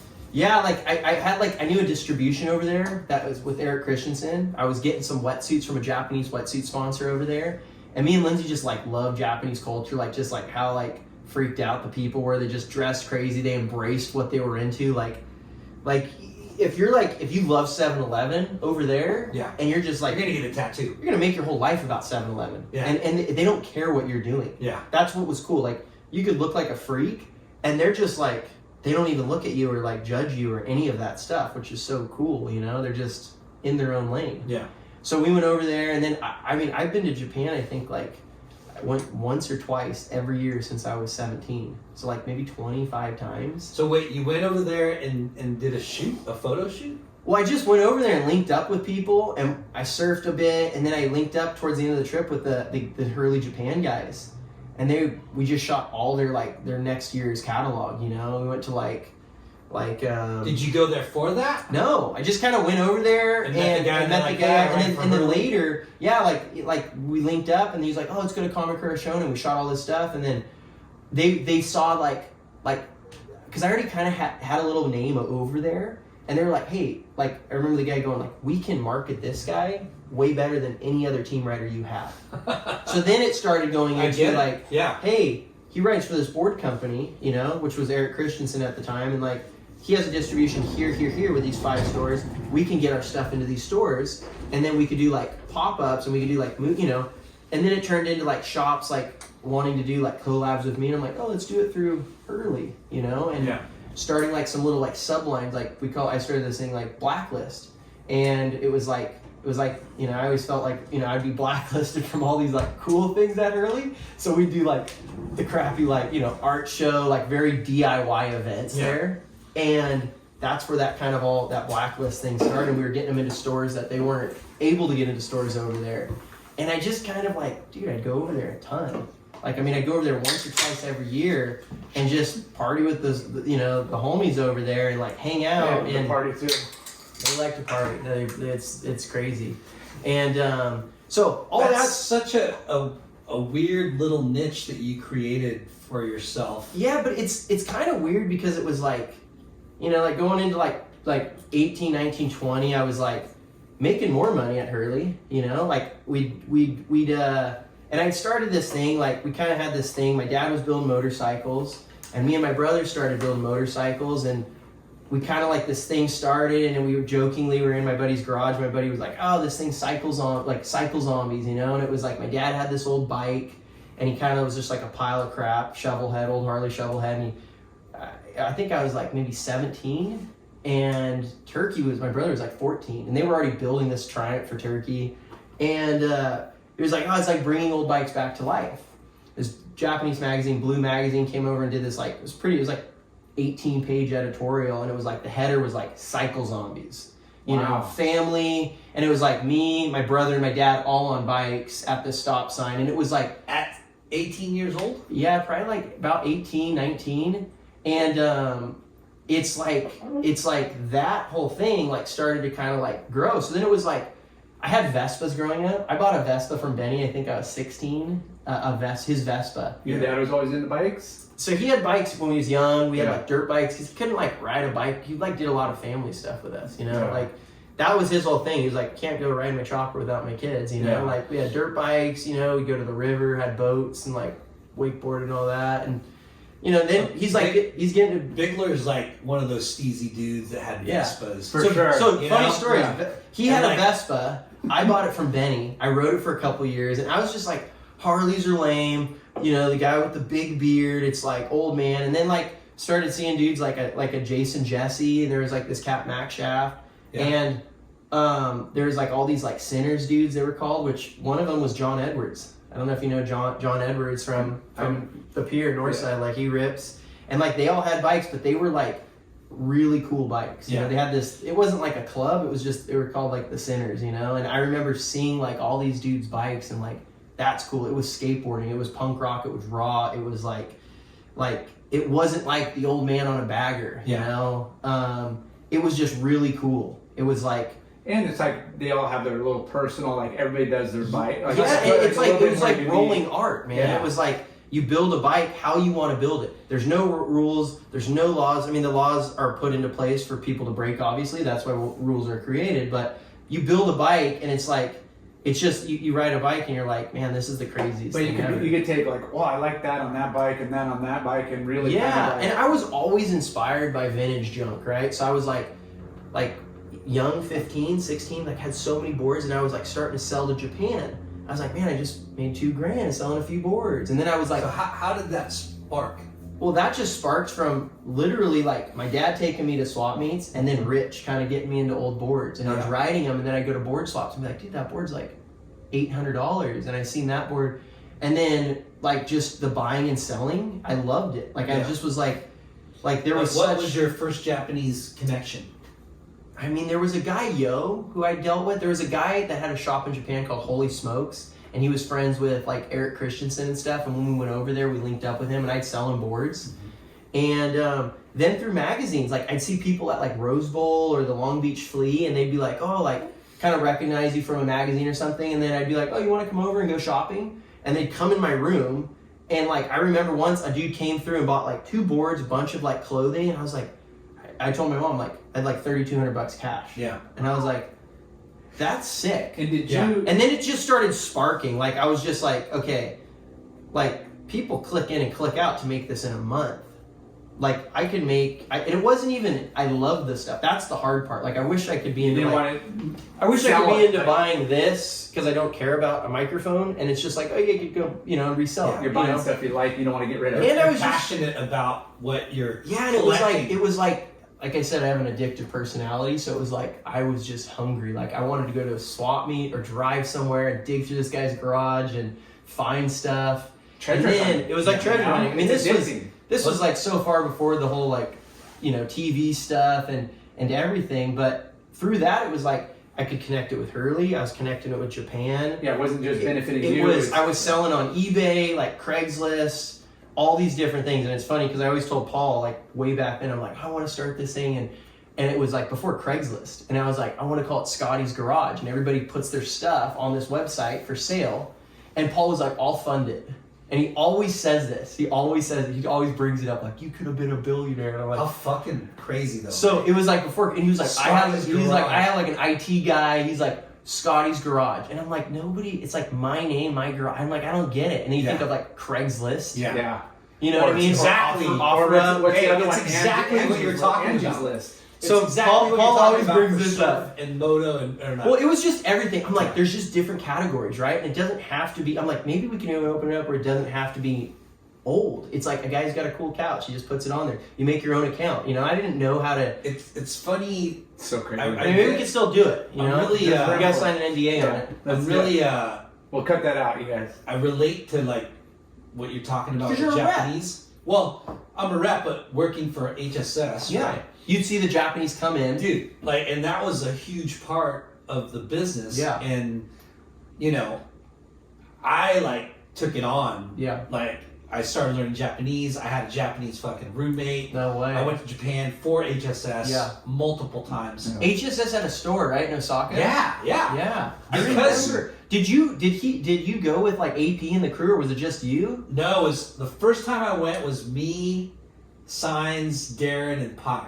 No way. We all went, and it was the craziest, funniest ass pie about the trip. Yeah. It was I hilarious. remember him telling me he went there. It was so fun. Yeah. Pie was over it. Like when he was over it like the second day. Well, Japan's People just were smoking. And yeah. Japan's like And drinking. Like Japan's just crazy because like I remember going there and we went It's to so crazy. Chiba the first time and I'm like, dude, where's the lights? Where's the mega screens? Where's Yeah. the like, you know? Yeah. And then you're like, We're in oh, the country. that's like Yeah, Shibuya, that's Roppongi, that's Yeah. all these other areas, and that's man. But it was always just I was just like, I'm doing this, and I could just connect it all together. Yeah. It felt like, you know. Well, it's funny how you are like, so you're a raw surfer, like more niche kind of person, right? Like, Yes. and you've turned it unknowingly Yeah. into like Business. a business. Yeah. Well, Your hobbies, your Your- passions just open up doors to make and money. it's not like I really it's not a it's a weird thing because it's like it was never about the money, but it Yeah. was like You couldn't believe how much it you could really make. kind of like you think too, like it was like what my dad said about just keeping your head down doing something you love, but you know, and I kind of like there went through a little bit of a time where like I it's, oh, what are you gonna just get that and sell it? And I'd be like, okay, let's think about this here. Like you own a shop or you own a store, like what do? You buy and sell. buy the stuff for 50% less and you put it, but the worst part about that is it's like all remanufactured stuff that's like really, it's just like more of the same stuff. Like at least this stuff's like recycled. It's like old stuff that you're, like Yeah. that's, and then so I was always, More, I was more like thinking, nostalgic and like my- it has like personality and it's Yeah. been there, done that. Upcycled. but like Upcycled, when, for I sure. just remember like at Hurley, like always trying to plug, it was like flying under the radar, like where you don't make enough money, where they're like, hey, this guy's making $6,000 a month, like what are we paying? But it was like, well, dude, you just did that photo shoot. You put this art show on, and 1,500 people showed up, and it cost the budget was $650. Yeah. Like we would do art Great cool shows factor. every Thursday night. We would do a skate night, and it was like they'd give me a credit card. I'd order like 30 pizzas from Pizza Hut. They had a park there, and I'd do like an open night skate night for everybody, And I did that for like 3 years there. Me and my brother. And you're inviting all your friends, and then other people show up. Well, it was and like, you guys yeah, are around the skate all our jam. friends would come, we'd skate night, crank music, and then like people would, and it was like Thursday night skate night, and it was free pizza and drinks, and Yeah. all these different things. Like as Cycle Zombie started to kind of grow, we did like collabs, and we did a couple bike events there, and the bike events were like, dude, there's like thousands of people that showed up, and all of a sudden Cycle Zombie started to kind of grow more. And it was like we started making some T-shirts and hats, but that was like way after. It was like years after kind of doing it. And it was like all these things all of a sudden, like this company wanted to do a collab with Cycle Zombies and Scotty, or and all these things kind of started to kind of like there was like little like tornadoes, and Yeah. it was just kind of like wow, because I always felt like, what am I gonna do? Am I gonna be a designer? Am I gonna be this? Like to this day, when like you go somewhere with like a kid's friends and they're like, so what do you do? And they're like, well, my dad's in Sacramento at a swap meet today, and he's got to go next week and like shoot some photos for surfing, and then he's gonna go to Japan for this motorcycle event, and so it's like it's so like to this day I'm just like, God, don't ask me that question, you know, like it's because it's just so different, you know. So it was always like just this very different, but in a sense, I know the parents are so intrigued and is, so but jealous, but then they're like, well, that's kind of they can't grasp. Yeah. They're like, wow, that's wild. It was just a weird, like not weird for them, but I was like, I got hit on a motorcycle like pretty bad. Oof. I crashed a couple times on bikes, like once I bought a bike and I was ripping it down right in front of Huntington High School, and the sissy bar went into the wheel like at 40, and I just high-sided and went like sliding down, and there was like people screaming and kids, and I was just like, don't call the cops, I'm fine. And then it was like I crashed another time pretty bad right by Taco Surf. Like a guy cut me off and I was going 60, and somehow my shoes blew off like 100 feet, and I just snapped my middle finger. Had to have like 4 pins put in. I asked the doctor to amputate the finger. My finger was a compound fracture. I remember like Butler showed up and it was crazy, but yeah, that was like me and Lindsay were married now, and I was like, we didn't have kids yet. I was like 21. No, I wasn't. Taco surf on PCH. On PCH, Okay. yeah. I wasn't. No, I was married. Yeah, I was married. And but yeah, I had 4 pins put in. It was like 6 months, and that was like the beginning of like, remember fixed gear bicycles? Yeah. So I was like, but it was just on the cusp. They were like in San Francisco. So I started like making all these fixed gear bikes and just like selling them all. I was selling like 2-3 a day. And I was kind of into them for a minute, but I was like, I'd go to the swap meet and It was such a wild craze. I would like buy like $20 road bikes, Yeah. and I just strip them down and make them single speeds. And it was like 6 months of like just buying and selling like fixed gear bikes, and Like we did. but I was still working for Hurley, and like I'd Yeah. go into design and like help out with that. Like I was just, you'd shift gears. It was like stay ahead of the curve, you know. Going back, you're 18. You get a contract with Hurley. Yeah, Your dad fires you. yeah. So what? Making this sound beautiful. What do you like? Like aspiring to be. Yeah, like Honestly, I was like, I want to do what you love what you do. Whoa, HSS. Hey, seriously, you think about that. you know who came up with that? Who? Right here. Yours truly, bro. Did you? Yeah. Martin You know who came up Genius with and- Java Point? Who? Yours Right there. truly, bro. Lyndon. Well, see, I know.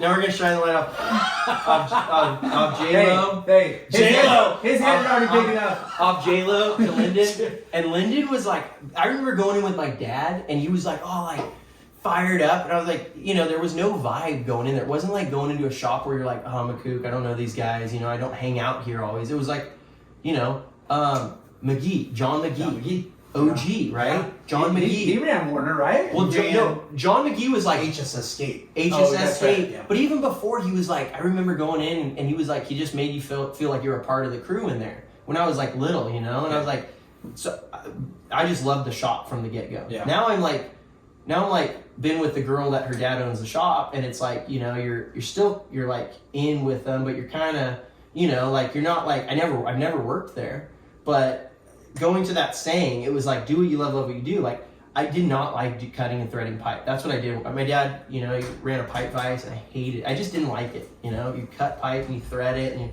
it was oil. Now motorcycles are oil. I never could get away from oil my whole life. Yeah. But I always thought, like, I want to do something that I love to do. And it's like, you know, I heard a guy say, if you do something you love to do, you'll never have to work a day in your life. Yeah. You know? Hobie. My That dad was says a Hobie that Ultra. too. Yeah. Which it's like, I never want a 9 to 5, but you work 24/7, 365 days. It's like you never clock out. Yeah. Yeah. But- there's no escaping. That's what made me like want to kind of like, I was like, I want to do a job. So I'm 18 and I'm like, I don't care. And Lindsay was very like, she was like, I'd rather live in a shack by the beach than a mansion somewhere else, you know?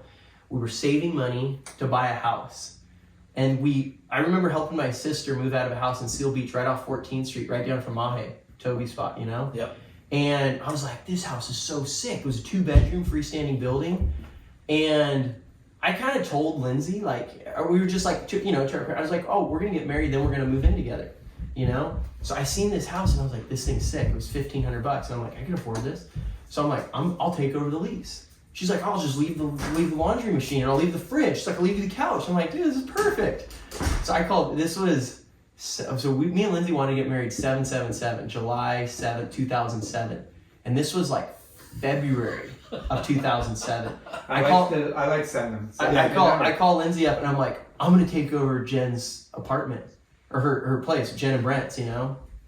And that's my sister, the kid Brent, the jet ski at 14. Brent Watson. Yeah. And so Lindsay's like, I'm moving in there, and they're like, I don't know if like her mom, she was just like, and she's like, well, we're gonna get married and then move, you know, buy our house. I'm like, and the housing market was like crazy at that time. It was like crazy. It was like the house. We were like, we could afford a house of like $500,000. I was thinking, you know, and it was like houses were all in Huntington like $700,000 to $800,000, you know, like a 1-bedroom studio was like $400,000, and you know, a lot of people were getting those adjustable loans at that time. Yeah. So, you know, so I literally go, hey, let's get married on Monday, and she's like, let's get married Monday, and this was like a Thursday. So I literally like, how's that conversation go with your parents and her? well, okay, fast rewind. I took, I'm like old school, you know, you got to ask the father-in-law for sure for the thing. So I set up a meeting with AP, did it somewhere classy, claim jumper, Brookhurst. Not Captain Jack's can splurge in his favorite spot. Holy shit! I'm a claim jumper guy, you know? I love it. I remember to this day, like, I don't know if he thought I was gonna like ask for a job or something, you know, but I was like, hey, can we meet up like next?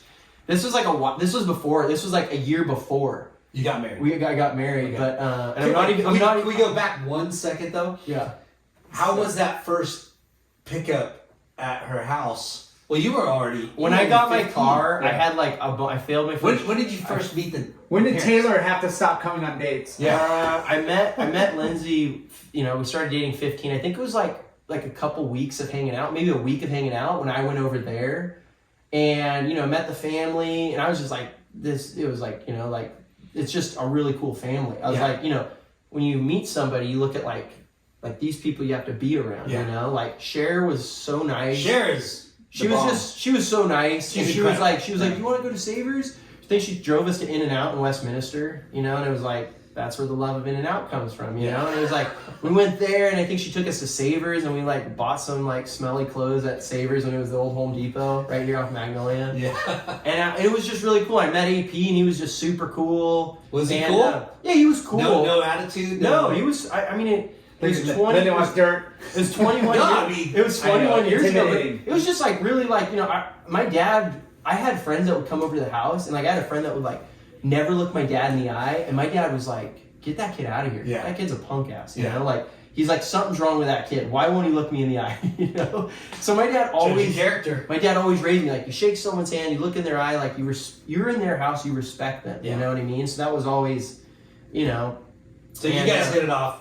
So yeah, and I remember like, dude, 15, like he took me and Taylor on a mini surf trip. Like first time I went on a plane, he took us to Cabo. I went with like Rick Andino. No we went way. to Cabo, and it was rad. Like I just never. Chad and Dino. Yeah, did Chad go? Or no, maybe Chad didn't. Maybe Shane went. Shane went. But he like kind of like all those surf trips. Like my dad, we would go to like Santa. We'd go to like you know. But it's pretty rad, if, you know. I never been on a plane, and I'm like, dude, they're like giving you food on this plane. Like this is crazy, you know. And so to do all that stuff at such a young age with somebody that like now I'm 36 and like we go on trips together, and I'm just like, dude, this is so crazy. Like my daughter's 12 now, and like it's just so gnarly. But in AP's eyes, you know, you want your kid to be, I mean, find somebody that's cool Yeah. and happy. But surfing's gonna be a huge bonus. Yeah. You know? But I'll be honest, like he was definitely like, he was like, your dad has a good business, you know, like he was like, you know, like that's a good business, like you should stick to that. And I was like, I just love surfing, you know. And I was like, in those eyes, I think it was like, this isn't like a stable job, you know what I mean? Yeah. This isn't, but I was always like, my dad was like, you know, he kind of came from nothing, and he was like you want something, you have to earn it. You know what I mean? And that was always my mentality of like, dude, if I want a new car or I want something, like I'm gonna hustle and I'm gonna do this to get it. You know? So well, it's kind of crazy because I didn't even think about what Pi would be thinking. Yeah. As you're sitting there at the table, like, you know, him knowing that you're like, well, he knew me. You don't want to do the surf team, dude. You want to go, Well, you know, he's gonna ask her hand. He didn't in know marriage. that, but yeah. But from like, he knew like I wanted to marry, and like Lindsay wanted to marry me. Yeah. I mean, we were like, it was a we good deal. didn't break up one time. Yeah. There was actually one time where I think like we got some weird fight, and like I think I gave her like a toaster oven for Christmas or something, and I don't know what it was. Maybe it was like a coffee machine or something. And I remember like leaving. And I told Cher like, it's over. I was like, I think I smashed the toaster oven in the middle of the street later. But then like the next, like she was just like, I think kind of laughing. She was laughing because she was like, the next morning we were like going to get a bagel, and she was like, you know. But that was like crazy, like the only time, like never ever had like, oh, she's hanging out with this guy, I'm hanging out. Never in our whole marriage like of that. Like it's kind of crazy, but maybe I'm scared that Lindsay will beat me up, but I don't know. She probably could. But yeah, so then, you know, like going like, I remember the year before asking AP, taking him out, went to Claim Jumper, and just saying like, I was like, I'm gonna do this, I've got this much money saved up, I'm moving into a place I could pay for this for 2 years, you know, like had everything. And he was just like, dude, like you're golden. Like you've got my blessing, you know? Wow. Like it was like not even like a question to him, which I was just so relieved. Yeah. You know, because I kind of felt like maybe, you know. Well, you think you have these big shoes to fill. And it was like, different. Back then it wasn't like, oh, I'm like this like surfer that's like, you know, you look at like Visla, all these companies that they're like paying guys 6 figures to like, you know, do a high line on a twin fin or something, you know what I mean? Like back then it was like nothing was like that, you know, like, oh yeah, I know who you are. You're that, you know, you're that guy that rides the weird board on Southside, or you know what I'm saying? It was just different. So I see the questions he might, or you know, like I was just doing a lot of different stuff. I remember like people going like, dude, you're gonna have 2 years here at Hurley. Like you're not, you know, you gotta figure something out after. I had friends that were like, what are you gonna do your whole life? No. I was just like, I don't know. I'm not like. And that's okay. Yeah, that's okay. You know what I mean? Like that, you know, the pressure of, luckily you didn't have that. Your dad gave you, hey, you can work for me and you could at least have this guidance or whatever. But, you know, here you are, you know, going, selling, buying, you know. And it was the hustle part of what your personality and what you do is, it's kind of like pleasantly surprising. Because like you're like a, you know, like I said, a muse to Hurley, right? Yeah. And what I mean by muse is, I feel like it was more like inspiration and like direction. Yeah. Like they Paul knew that you were like, okay, he's a tastemaker. Yeah. He's one of those cool kids that people want to aspire. Yeah, they know the logo, they know the big box is what pays the bills, but they still got to be. Yeah, they got to have cool, edgy factor. Yeah, for sure. And it was a thing of like, you know, I mean, I ran that training for as long, and I mean, I was 32, man. It was like 4 to 5 years ago, and I was like, it was kind of relieving because it was different at the end, you know, and it was like, you know, Pato, I love Pato. Yeah. You know, Pato had like his crew of people, and I was like, I remember once he called me, he was like, hey man, you gotta wear our wetsuits, you know. We met with this, and it was like, what's the kid's name? Andy. He writes for Vans, not Andy. Needless? Grant. Oh, no, Grant Noble. Grant Noble. He was a skimboarder, right? Pre-surfing, but he was like a good skimboarder, and he was starting to work with Hurley, and I remember Gilmet like, oh yeah, he said you don't wear our wetsuits, or so he wants those suits that Scotty wears. They were the wetsuits we designed for. We had like a whole wetsuit line in Japan. They were Hurley Blacklist wetsuits. And they were like Yamamoto rubber premium wetsuits. Like they tried to sell them in here. They were $1,000 suits. They sold them at They were $1,000 or something. But like I'm still doing it to this day with Jimbo from Liquidor. Like to this day, we still run the Blacklist wetsuits in Japan. And but I remember Blacklist is you. It's my thing. I mean, I run an Instagram too. Like it's I mean, I barely post, but we're still doing them, and it's like. There's 3 team riders in USA and it only sells in Japan. And but that was the whole capsule we started to get it in Ron Herman.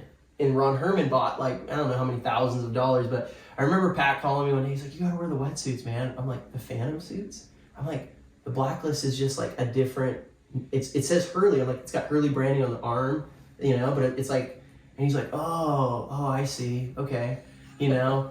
and so it was like, you know. Can we get like but it was those for the rest of the team. It was like Evan Slater was there, and I mean they gave me some ads later. I got a couple Surfers Journal ads.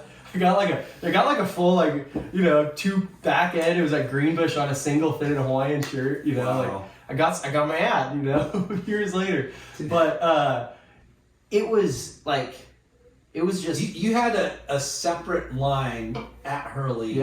For Japan. Yeah, and. Like the team guy didn't even know that wrote my contract up.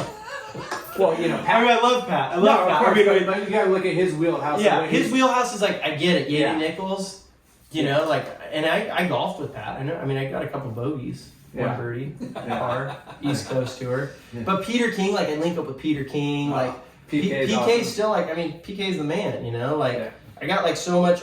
We do these like Rip My Shred Stick tours all on the East Coast. Yeah. You know, and all there's like such a cool family of people, you know, but and I would get like how cool Hurley was. Dude, Hurley was like, well, they just, right? Like, again, like, it wasn't somebody trying to be something. They had all the right people. But it wasn't Volcom. We're like, to me, I saw Volcom and I was like, that's a cool, like, they were cool. They were crazy though. They had a cool thing. All the right people. Yes. And then they had Ruka had their own thing. They had all these Volcom different. It was like little tribes. You know what kind of kills it, or I think kind of overshadowed what you guys were doing is just being Nike. You know, Yeah. like the Nike part of it. Well, so I used to Right? You know what I mean? Nike would be like true performance, and that was always the thing that was like the nail in my coffin. Where they were like, I'm like, you guys are making like spandex stuff. I'm like, I'm trying to make like a thicker pant that doesn't fall apart. Like you give me these Phantom pants, and like I like go on my knees, work on a bike for like 2 seconds. I'm like, you know, like Paul was always like blue collar, like he wanted to do this whole like north side blue collar, like grimy, like real, like raw, like, you know, like turn on the record full blast, like burnout, and it's like, which if it's done right with it could have been. marketing, you could have had these veins. You could have within the had company. the Yaden Nichols and the Rob Machado, and then this, and then but it like kept, you know, it kept going, and then like the Nike thing, I was like, dude, I want to go back in time. You're trying to go this way. Yeah. That was the hard thing, you know. That was the hard thing, but I was like, it's a paycheck, and there's so many cool people here, and you know, like, I mean, it ran its course. Like, it was a rad thing, you know, and it was like just the relationships that it came from that, and all that stuff. And then it was like, I did that till I was 32, you know, and then it was like, after that, it was like game on, you know. There was so much, I felt like more opportunity after that, you know. Yeah. That was like, I could just kind of do whatever I wanted, you know, with brands, but then I was still building motorcycles, and all these different things were just, like, I was like, you know, but to back it up, me and Lindsay, we got married on the Monday. We got married at the courthouse. Santa. No. And who was at the courthouse? like, who was there? Like, It what? was AP, Cher, So Ashlyn, Thursday to Kai. Monday, you're talking. Yeah, it was three. It was them. It was Ashlyn, Cher, AP, and it was my mom and dad. And Lindsay's like, me and her are so opposite. She like wants, like, she's just like, do not look at me, don't talk to me. She's so quiet, you know.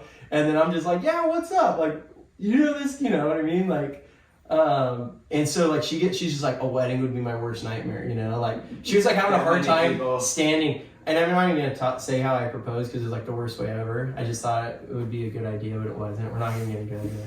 But I kind of like tried breaking up with her as a joke, and then proposing to her. It was like, you got nothing for Christmas.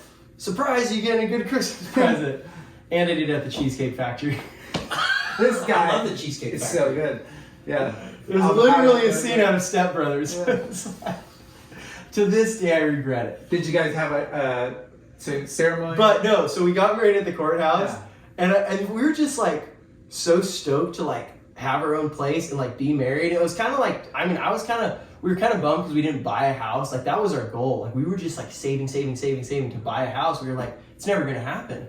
You know, like, I just was always like, oh man, to rent, it's just throwing your money away. Right. You know, like, I was like, do we buy like a sick motorhome and like find a spot off like Newland? Because at least that way we're like we kind of own something. You know what I mean? Like the spots off of PCH. Where everybody else is, they get their $200 state pass, and then they. No, not like that. I'm saying behind river jetties, like the permanents. Oh, one of The those. mobile, the real trailer park. Oh, yeah. like one of those. Yeah, where you're like doing meth with the boys at 4 a.m. and then you're paddling out at 6:30. But so we moved into Seal, and we lived there like 3 years. You know, she was working Java Point, and I was like surfing for Hurley, traveling a bit. I was doing like video stuff, you know, like filming video stuff, shortboard, longboard, and building motorcycles and going to swap meets, and just like we were like kind of like doing dual income stuff, you know. And then I remember, dude, I got smoked on my motorcycle. I finished this Triumph, 64 Triumph up. I was going to meet my dad. So my parents moved when I was 15, like the first year hanging out with Lindsay. They moved at the opposite end of Lindsay's parents' track. So we were like two ends of the track, you know? Wow. So cool, Super because close. like super close, you know? And then Just by chance. like they just, That's my so dad crazy. found this house, and it was like, he bought it, you know, and my parents, and we lived there. And then, but I was riding over, and it was right behind, like, kind of their house, my parents' house, and this lady just pulled out. It was like a car here and a car here, and the lady pulled out and did a U-turn.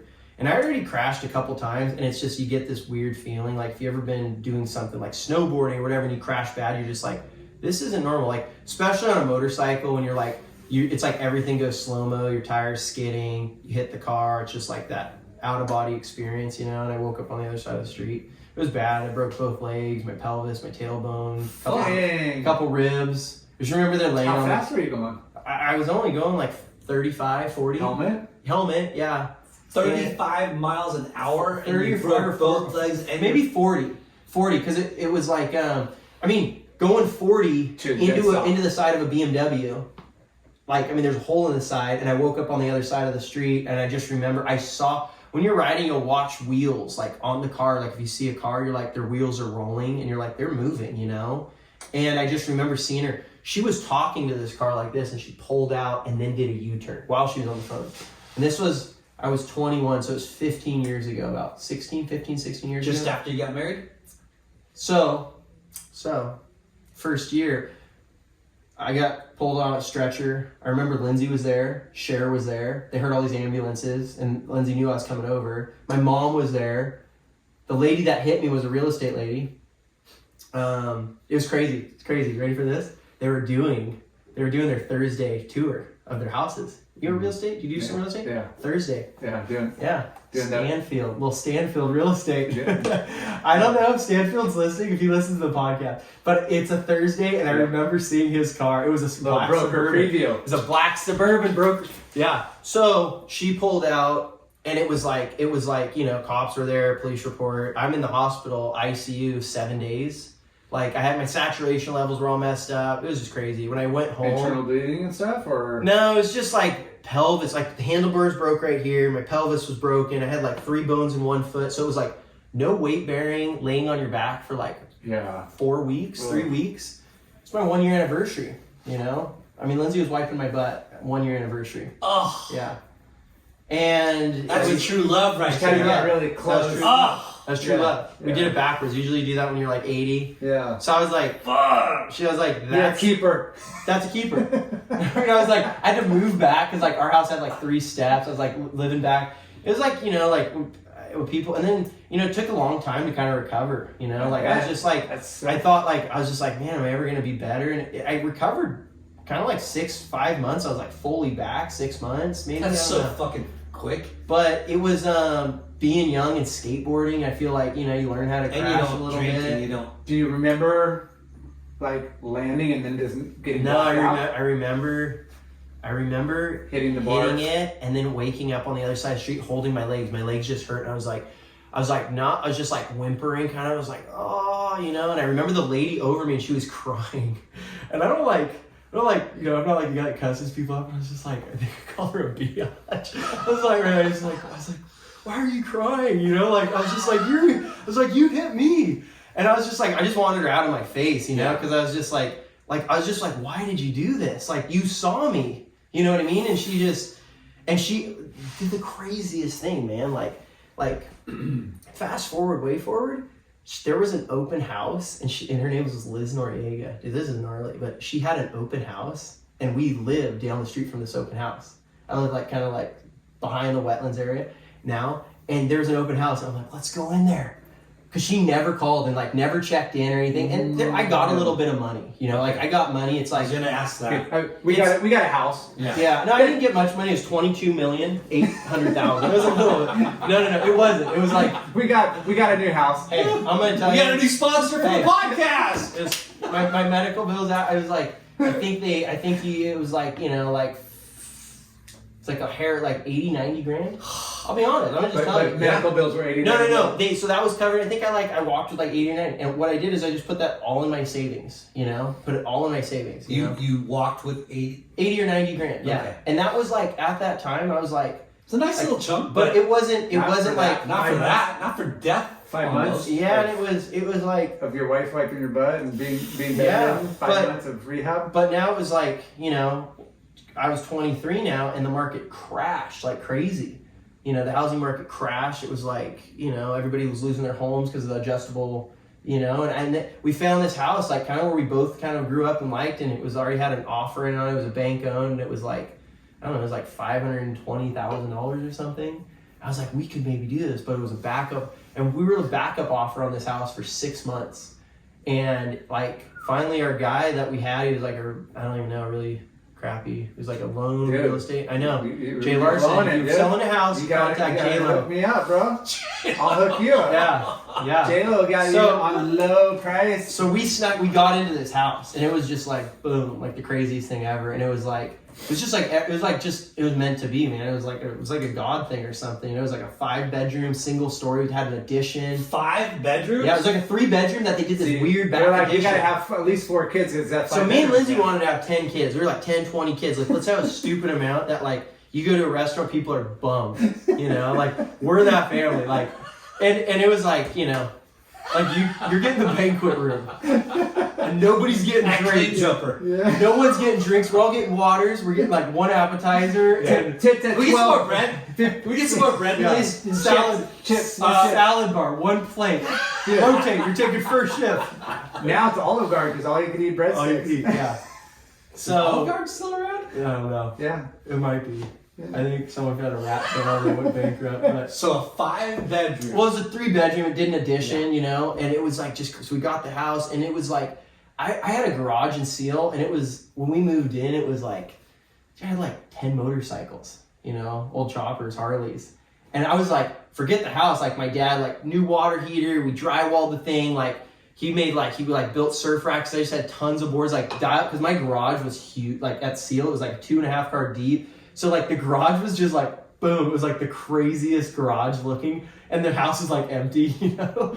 And neighbors are like, They found out it was a grow house. They pulled 100 pounds of weed out of the house. That's why it took That you 6 bought? months. That we bought. Yeah. That's why it took 6 months to go through. 6 months. Yeah.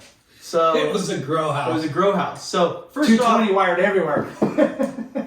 yeah, the garage had a generator before us, and it had a vent. So I'm like, okay, look, you had the Vietnamese gangsters that were gonna spray up your house. Now you've got a guy that's, you know, I grew up around here. I got motorcycles. You know, I'm not afraid to. But I was like, we weren't raging. It wasn't like we were having, you know. But, Yeah. So that was I don't know. That was December of when I was 23. We bought the house, and 2 months later, Lindsay gets pregnant. So it was just like all happening. We were trying to have kids from the beginning too. But It was just crazy. I was always like, I think I'd like to like own a house before we have kids. yeah, And it just happened. that's the dream, right? Yeah. White picket fence, you know. Well, as cliche as it was, is, but it wasn't, because I was like, no. Like, we're going to have like dead grass, you know, like we're not going to have green grass. Now I'm like, our grass is the greenest. I'm that guy. I've converted. I pay taxes. Yeah. I do it all.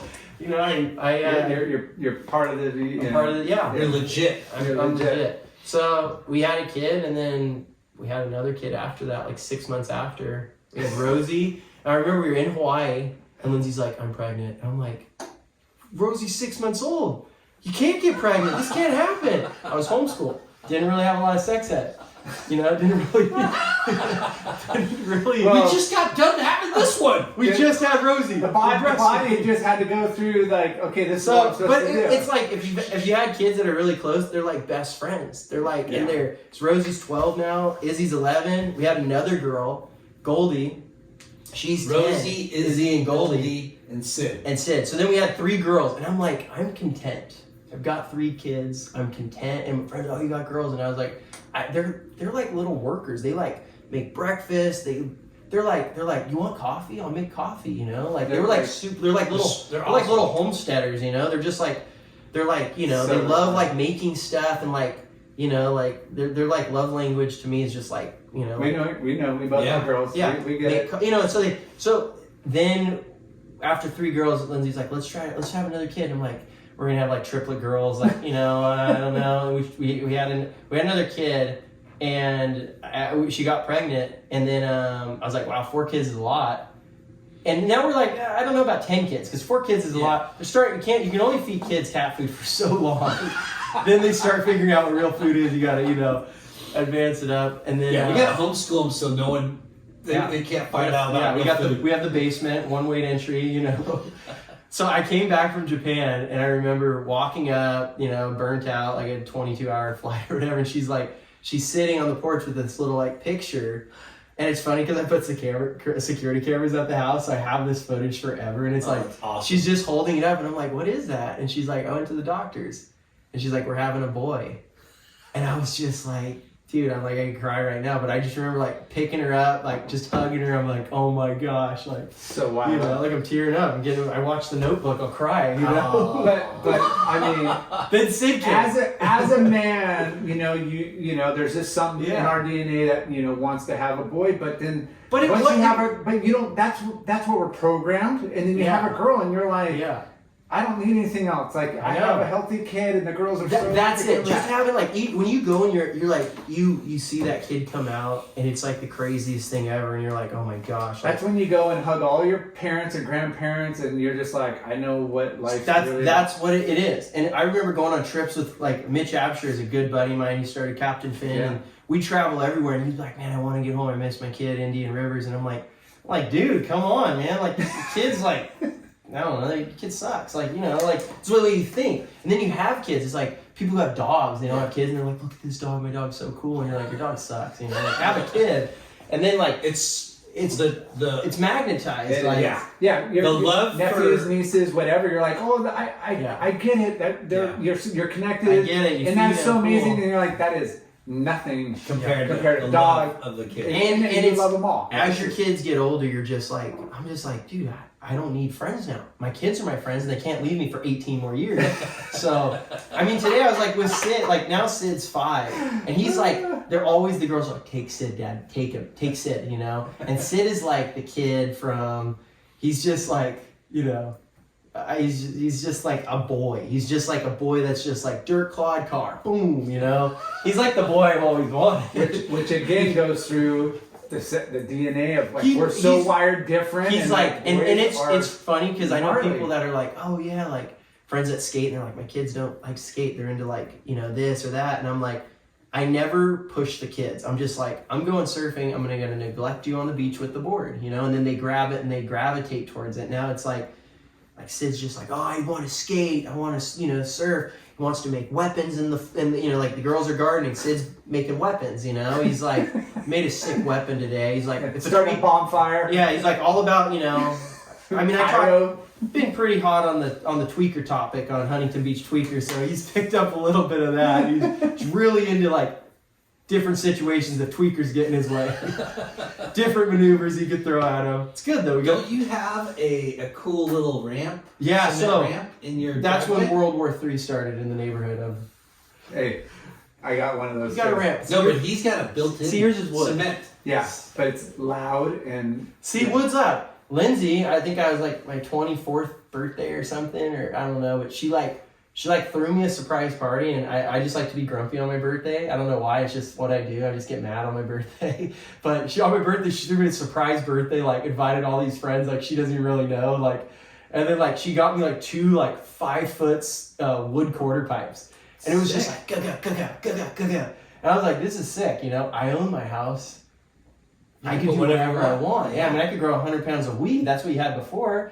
And you could start a band. You have a band. I have a band room. Yeah, I've got a band room, and I mean, we only practice between 2 and 5 a.m. and it's just drop D. It's like, you know, heavy stuff. But so we had the wood ramps, and then I was like, I want to redo the driveway. And then I had a friend, Rick Carge. He's like an old HB guy. He built like all the old Vans parks and stuff. And he came by. He's like, oh, we could do the driveway for like, concrete used to be cheap. You know, he was like, whatever it was, like $4 grand. I'm like, what if we did a quarter pipe cement? And he's like, oh, dude, we could do one. So then the idea starts growing. And I'm like, it was going to be like this wide, a quarter pipe, this high. And then I'm like, let's go 10 feet long, but 2.5 feet tall, like the Vulcan Park, the quick quarter pipe. Yeah, it's I need to have a grind. Yeah, so, and then I'm like, I got to have one over here that's like a little tombstone to come back to this way.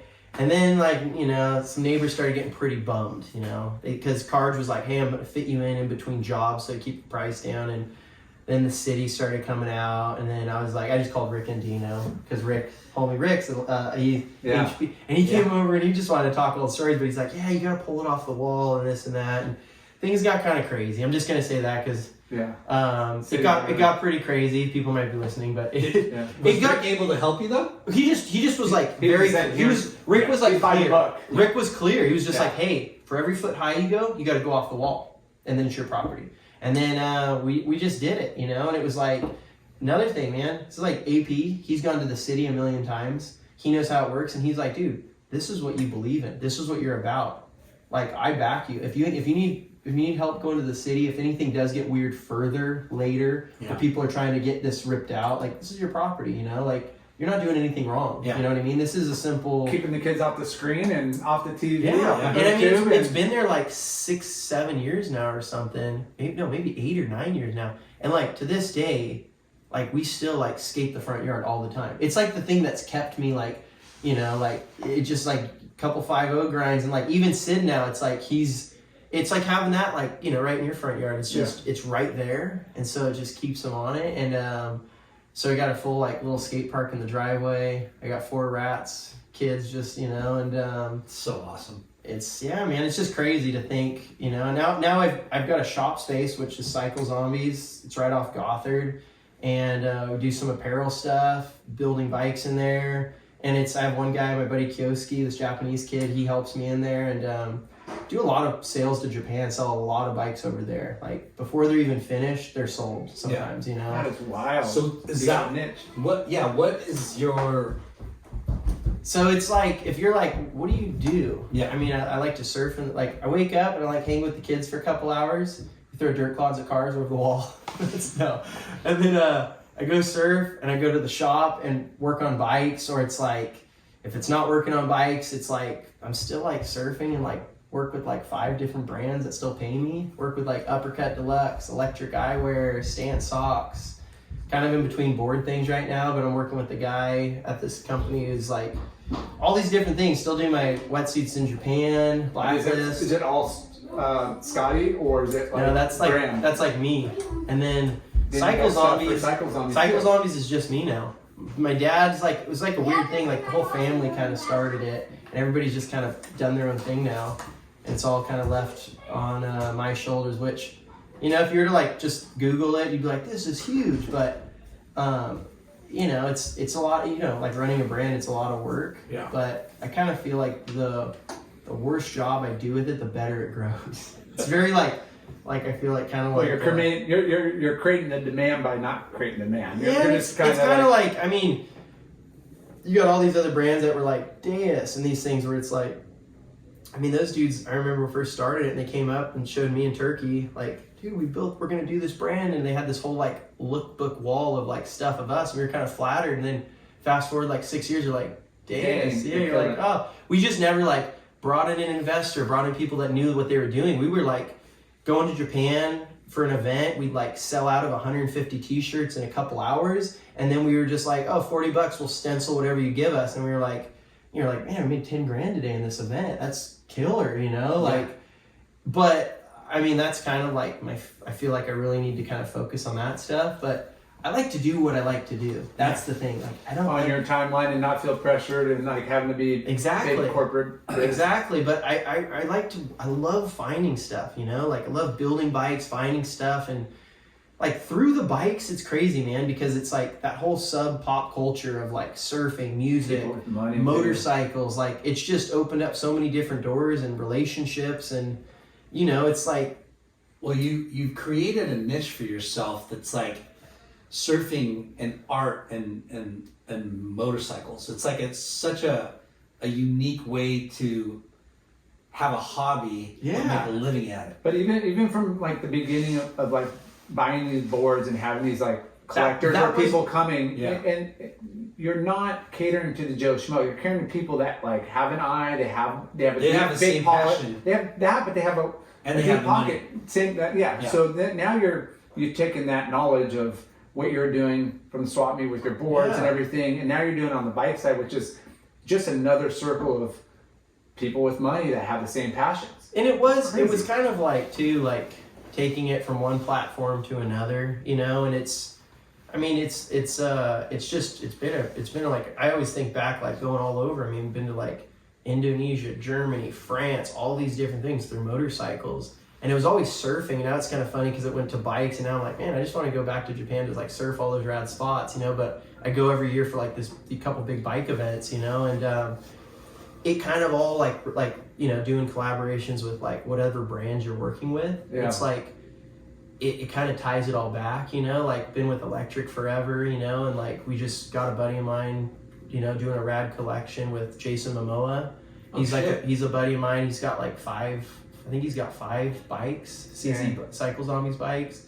How did you meet him? Through electric or through? No, dude, it was like just kind of. I had a friend, Jeremiah, from Arizona. He had a company, Love Cycles, and he had built him a couple bikes. And I met him randomly at an event, Inspiration, the show in LA, and that my buddy Ren Tanaka puts on. It's kind of like a agenda Rose Bowl, like high end, like vintage thing, but I've done it every year, 14 years, and like putting bikes in there on display for them in the front, and then having like booths in the back with just basically if like my shop just kind of threw up against the wall, it's like there it is, you know, and people shop and buy stuff. And then he saw a bike there, and then he hit me up on Instagram, and he ended up buying he bought a bike, and literally I dropped it off in like Banning area. He was shooting some stuff out there, and we just rode around all day, and I'm like, kind of just had mutual friends, you know, and he was like surfer too, right? He's a surfer, like, you know, just like a real person,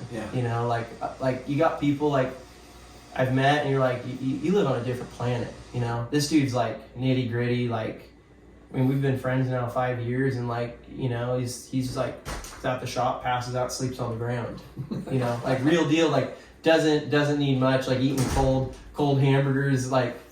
You know, I was just in real person. Yeah. Real person. The fluff. And so like, I mean, like that was he's just, I mean, he's like a rad dude. He's like, dude, you're doing stuff with them, like my boys in Hawaii are doing stuff with them. This is a cool fit, you know what I mean? And like he called me one day and goes, hey, my buddy needs a bike. And I'm like, oh yeah, like, you know, and he goes, yeah, it's Lenny Kravitz. I'm like, all right. I know that guy. I've heard of that guy. My buddy. So yeah, it was like, this was a few years ago. This was right before COVID. And so he was like, Lenny calls me one day, and he was just like super cool. And you know, you're just like man, like, let me build a bike how I want to build it. You know, I don't want to, like, you're playing music, like you've got the right, you know, you've got like a vintage, you know, 60 something Tele guitar, Fender twin reverb amp. You've got like, you know, you got a yellow tab, bell bottom Levi, like everything is there. You go, imagine a bike like that, and then all of a sudden one thing's out of place. Like, so I built him a bike, and then COVID hit, and I was like, dude, no worries, I'll just hang on to it. And I had this other bike he wanted, and Chippa Wilson ended up buying it from me. And then he wanted a Sportster for the Bahamas, so I built him this like early '67 XLH Sportster. It shipped to the Bahamas, and then just like this crazy thing, like Jay's filming the show that we basically tied in with that bike for Lenny. So we shot it at the garage, and we ended up giving it to Lenny, like, I don't know, a while back. And it's like some show he's doing for Discovery Channel. So it's pretty rad because the whole family's involved with it. Like skating at the house, like surfing with me and Sid. Like I saw the thing, like it's just so cool.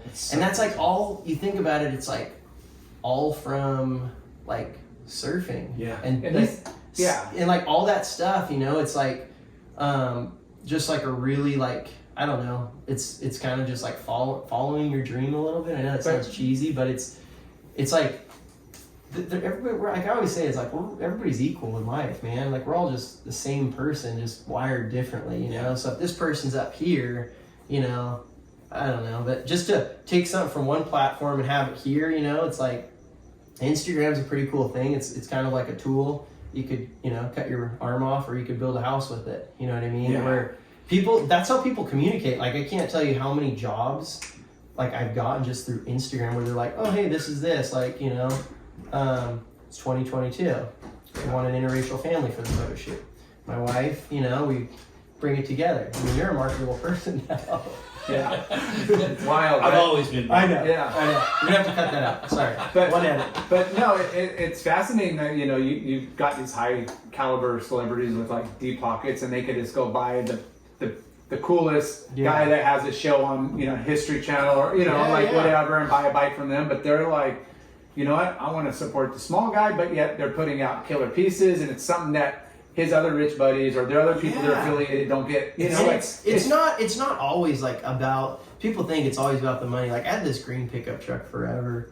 Like I always had that green pickup truck. I had it for like 7 years, and he wanted the truck, Jay, and I was like, it's not. For 4 years I told him it wasn't for sale. Finally, I'm like, and now the truck sits on the North Shore, and he's like, it's just like truck over there, you know, and it's cool to see, like, kind of like see your stuff be like used in different ways and stuff. And it's, I don't know, I get stoked on the story, like the Schroff surfboard story. And it's like, I don't know, it's those things kind of live inside of people and they think about it. And it's like, and that kind of goes to like the hustle of finding stuff where it's like I think like now too with like what do you do?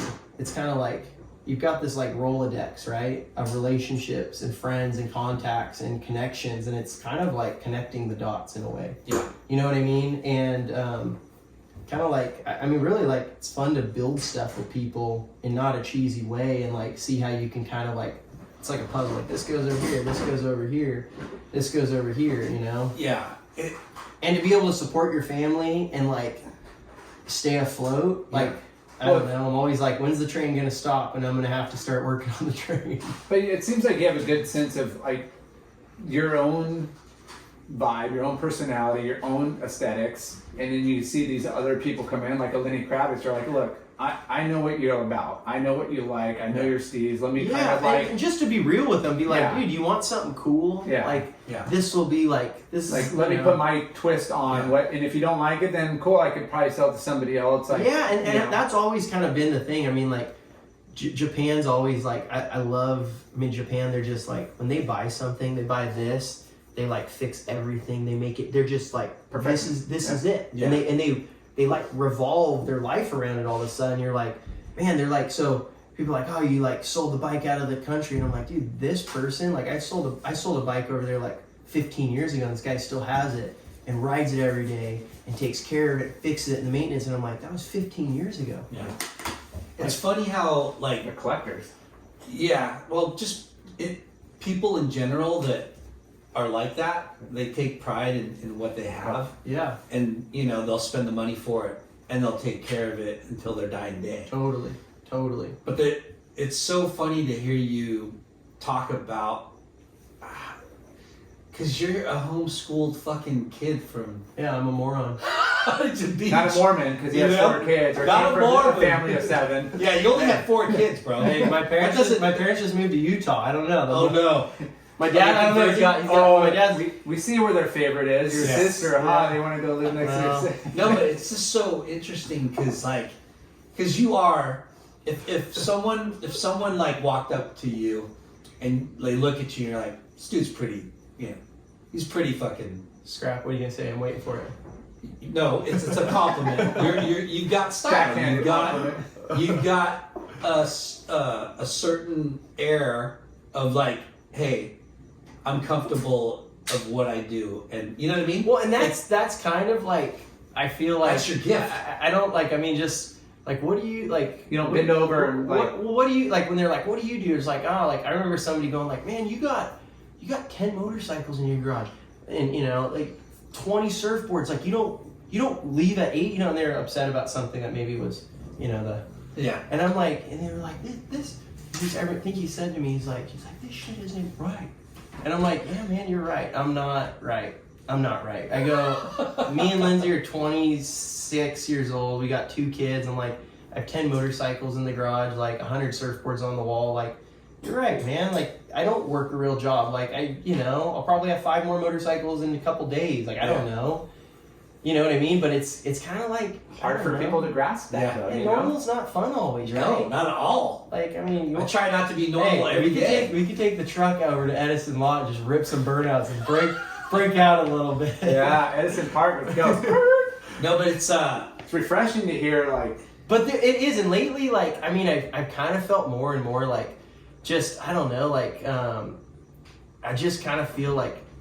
There's been a few things like lately that have come up where I'm like, man, I really feel like taking more risk with building things or growing stuff. It's like no risk, no reward. You know what I mean? Like, definitely. Like, I don't know. My wife's very positive. She's like, if I start being negative at all, she's like, you're being negative. Like, you got to look at the glass half full versus half empty. You got something to drink. And you got to take calculated risks. There's risk taking, there's dumb risk, and there's risks that most often not it's going to turn out because it's in line with other risks you've done before and have proven, that their success. And some of the greatest things that have come out, companies, brands, businesses, they've come from you know, the deepest depressions or recessions Yeah. of Oh man, economies. it's like you kind of look at where we're at now, like what's ahead. It's Yeah. kind of exciting because you're like, it's kind of like a turn of the page a little bit, you know, like not exciting for everybody, but kind of like, I don't know. I just see it as like Survival of the fittest. there is. I mean, when COVID kind of hit, you know, the COVID stuff, and I remember like I had contracts with all these people, and it was like literally phone call after phone call, like can't pay you, can't. I'm like, I got a contract with you, and they're like, oh, it's can't pay you, and I just right away thought like the quicker I could get back on my feet running is the quicker I could get ahead, you know, and so I was just like, I mean, that year for me was a better year than I've ever had before because I just went to like all of my guys in Japan that were coming over here buying bikes, buying parts, buying all this stuff. They couldn't come over here, so I just facilitated all those guys in the sense of like I could pick it up, I could do like, I mean, it was crazy, you know, and there's a lot of opportunity I think for people like once retail opened back up after whatever, like it was pretty like, whoa, what's going on? It was the biggest years in action sports surf history. Yeah. It's So crazy. then we think it's like, oh, sales are like 30-40% down, where it's like, well, they were like 80% up that year, so is it really for, you know? Yeah. But Well, that and you're not stuck with one revenue stream. Yeah. You know, That's even the though thing, where a it's lot like- of the endorsement side is you're not, it's all your relative. eggs aren't all in one basket. for And I've sure. always thought about that, but I'm like, I would probably have lost my house. Like, I don't know if I had all my eggs in one basket. Yeah. Like, you know. But when you get or you used to get heat from neighbors or just people that just didn't get what you're doing and whatever. Yeah. At the end of the day, like, does You it can't, matter? and that's Like, it doesn't It's matter. like, hey, are we good people? Are our kids respectful? Are we, being neighborly? Are we contribute? Like, who cares? Like, Yeah. I mean, we're not selling crack and drugs. Right here. Yeah. Yeah. Yeah. It's so funny because like it's one of those things where you have these angry neighbors that Let's go, will, bud. We gotta go. you know. I mean, I've got great neighbors. It's just like it takes a couple, I think, in like a couple bad eggs where you find out like years later they're like, oh, there's like a petition started against Still me. there. Like, oh, that's kind of weird. Yeah. Thanks for not signing it. Yeah. Well, it's, So, Yeah, you're like, it's like you ever seen the movie The Burbs? yeah. It's like that. Yeah. Couple. but and, you know, you just like sit there and you go, wow, you are so unhappy, you know? Yeah. Well, it's like- just people. Here's the thing, man. People like I Yeah. used to rip around a neighborhood. I used to drive fast through a neighborhood. I'm the guy now that will throw something at a Yeah. car if they go fast enough. You put the little turtle man. My thing is drive like I your kids live here. I like to put a skateboard in the driveway, and when the one car's ripping through, I just send that thing out, or the mom's coming, but she's getting a little late for school. Yeah. You know the moms. Yeah. We have a school by our house, and you just give it like What's up, brother? Mach 7. You guys You working on know. a project or something? We're just doing a podcast. You want to come say hi? What's up, buddy? Yeah. Sorry. Yeah, guest appearance. Yeah, But yeah, we just like I'm that guy now. So I get it. When people get older, you get more like kind of set in your ways. So I respect that. But if we all just sat inside and went to bed at 5 in the afternoon, it'd get a little boring. Yeah. And So- I mean, traditionally, you're the non-traditional. Yeah. And so But it's like anybody's gonna look at like, what you do. They're going to be a little jealous. Like, wow, he rides motorbikes. I always wish I wish my wife would let me ride a motorbike. Oh, I wish I did that. Oh, you surf? That's so. Yeah. Everything you do seems way more extreme Yeah. to others that haven't grown up in it. Well, see, I'll tell you. You surfed before you probably met your lady. Oh yeah. You're still married. Yeah. Yeah, but you're married. Yeah. You pray. Yeah. Well, my wife hates it. Like, can we go on a trip that surfing? Oh, she doesn't. So I feel like with me, I'm like, No, she she was doesn't hate like, it. her dad surfed, Yeah. and then it was like an easy transition, because it was like Yeah. She's familiar with it. She's familiar with it, and it was like something where it was like I'll come home and she'll be like, "You need to go surf." Oh, I guess. So you need to go surf and then come back. And I'm like, Yeah. it's like you kind of pick your poison in a sense. That's what my dad would Well, always say. you've got a unique situation where you were 13 years old and you knew Yeah. that you're going to marry. It that might be girl. illegal now, but I'll tell you this: like, 15. The men are at 13 got But weird vibes. I know, but he met her at 13. I got funny. It felt funny. Yeah, And you felt funny. Funny, felt funny. Not Like weird you knew vibes. from Felt 13 years old that Yeah. this girl was special. Yeah, She and, was 13 and it too. was I mean, She worked at Java Point for a long time too. That was like all these things were just free coffee. Yeah. Well, they had sandwiches and soups back then, Yeah, you know. yeah. So Donuts. there was a lot, but Bagel. no, I mean I got 3 daughters now. I've got, you know, a son, and I do like I think I told AP one time on a trip, after a trip, I was like, hey, I get it now. Like, I get it. I've got daughters. No person's ever gonna be good enough for my daughters. Yeah. You know what I mean? Yeah. Like I would, you know what I mean? Like, For sure. it's one of those things, and I it's like having a kid. Once you have a kid, now you understand what your friend was talking about with his kid. Yeah. And it's like, you got kids now, and you got, you know, like I've got daughters, and I'm just like, man, like I had it pretty easy. You know what I mean? Like, dude, if next, you know, a kid comes over to my house, it's just like, Yeah. it's on. So let's kind of wrap this up, but let's talk a little bit more about surf and surf. travel Yeah. and waves and where you know, we talked about Japan. Honestly, man, I mean, and- like the best waves was like some mentalized boat trips with the family. right? Yeah. Yeah, a couple with the family, literally, like Taylor. Taylor and Trevor's goofy, we like Right. going left. Yeah. AP's goofy, lefts. Yeah. Taylor surfs rights better than all 3 of us. Like, he's really good at surfing rights. But yeah, I mean, like, just Hey, you could park the Wait, dude, the perfect in-laws for you. right. oh man, like just yeah. I mean, what if the family was like into like bowling or something? I mean, Oh, I'd be still yeah. I could bowl, could throw a couple strikes, but yeah, But really Not just a surf family, but a surf family that it gets loves Yeah. Oh, dude. travel and loves the family. And it's crazy, even like Ashlyn, Ashlyn, probably the youngest, is Yeah. engaged to this kid Ulrich. This guy Ulrich, you know Ulrich Yule, the sculptor, surfboard shaper, Costa Mesa bad boy. He's just like, She works for Daydream too, right? no. She's works at Surf and Sport, but they're like homies with Kyle Canelli at Yeah, Daydream yeah. and all them. But she does modeling for them or something. She might. Yeah. I think I've seen her on Yeah. something. Like, they're just like, they're like close, but Ulrich, Yeah. same thing. Like, Ulrich grew up Costa Mesa, like, dude, like, love, like, I mean, he's like, he made all the, like, He's a sculptor. And yeah, he made all the surfboard trophies for the shaper? Surfer Pole Awards. Like, Wow. all those trophies. Crazy. Yeah, he's like unreal. Dude, he's like, I'm just like, okay, this guy loves surf. It's just crazy how everything's lined up Yeah. and just like the whole family. It's an eclectic mix of Yeah, you know. to go on like a family trip and everybody's just like stoked on surfing. Yeah. Takes one bad egg to mess this up. Yeah. You know, we might just have to throw one bad egg out if everybody's not Well, there. lucky there's no more kids to get married, right? Yeah.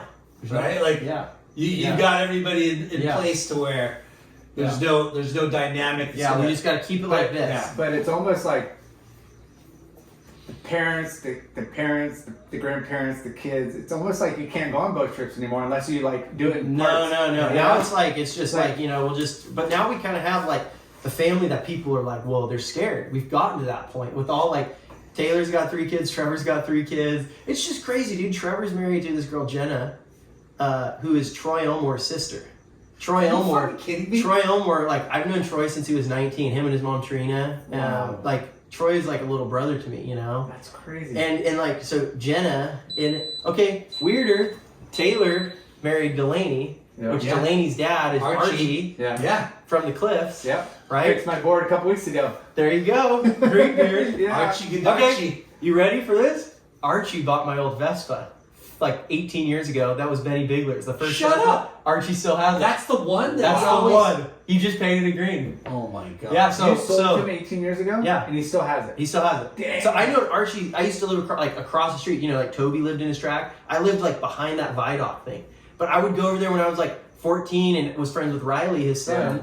And so it's just crazy, like crazy of like Such a small. yeah. I mean, it's world. almost small enough to be like this could be an episode of Jerry Springer Yeah. Well, if it. we, you know, my wife's, you know, she's from like Yorba Linda, Anaheim Hills or whatever. And now that, you know, we've been here, you know, but she's just, she can't grasp like how How close. everybody Yeah. is here. Like we got kids at HCS and Yeah. I have friends. And then, you know, our daughter, she went through Edison, but we had other HB, HS, you know, it's alumni, like- and they're like, "You're letting your daughter go to Edison?" And I'm like, I don't care wherever. And they're so diehard, like, Yeah. third generation HBHS. I'm like, wherever my kids want to go and they have their friends are with or whatever. Yeah.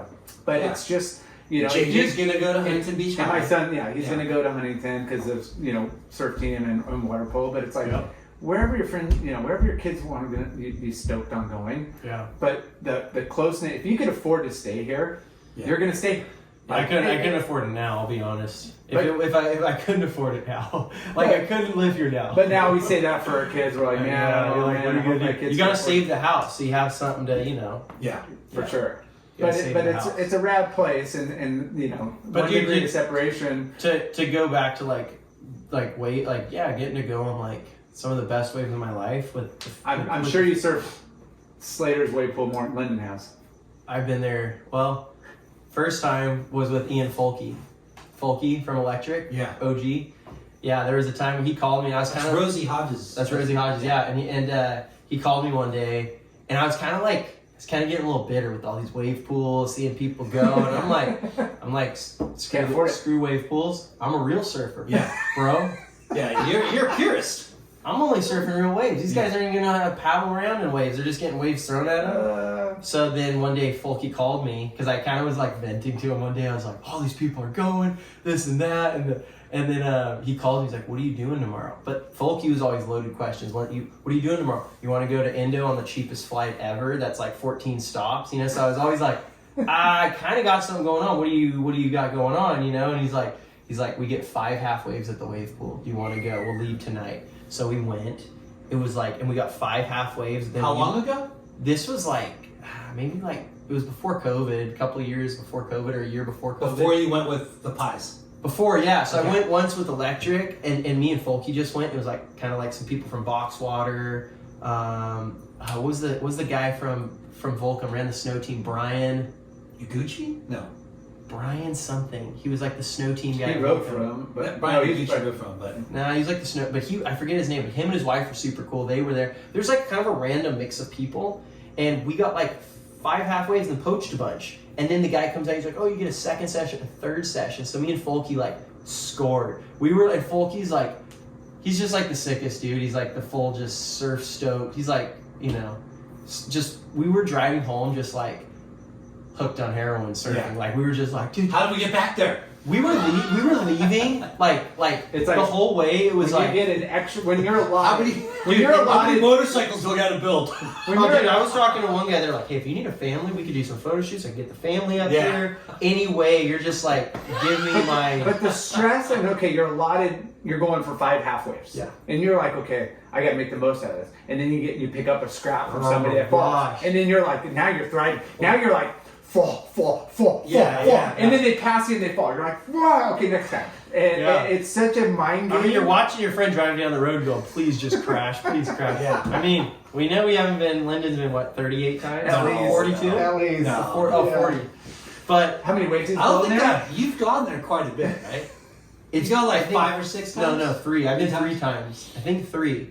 But it's just that place is crazy. It's like Willy Wonka. It's Willy Wonka. And I don't know, I grew up all the alternative boards. It's crazy because they work so well there.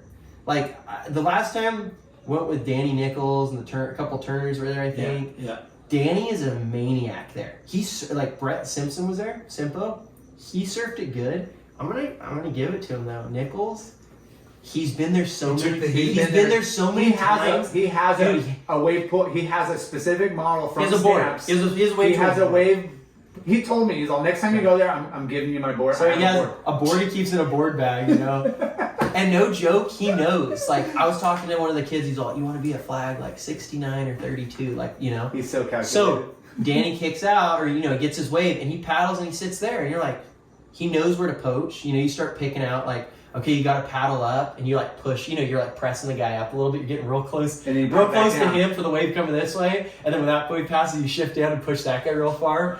Yeah. And, but we did the last time all the kids got to go. And they had these they have this Waikiki wave there that's just this little runner. Yeah. That's unreal. Yeah.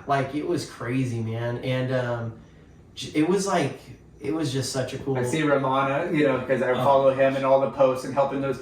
And by far, I mean, sidetrack. Like that guy is so fucking amazing on how he gets people that have never surfed and stabilize them, and he gets them just to stand up, and you're like, but that Waikiki wave looks so fun. It really is. Like, and it's crazy because, like, I don't know, like I brought this there's this company Crime, they make like a soft hardboard. Yeah. And I run these little nubs that's like finless, so it's kind of like surfing, skimboarding, but it feels like you do like board. But it was just so fun to ride that board out there. It's like, surfing's like a feeling thing, You're just like, I don't know, I was just tripping out on this like board sliding around, and it's such a perfect wave that, I don't know, it's just unreal. But just so many different waves of getting to surf with the family, like there, Indonesia. Tavarua. I went once to Tavarua when I was 18. It was like a big swell. It was pretty gnarly. So it was like restaurants like overhead. I'm like, let's go to Cloudbreak. Cloudbreak was like triple overhead, and I almost died.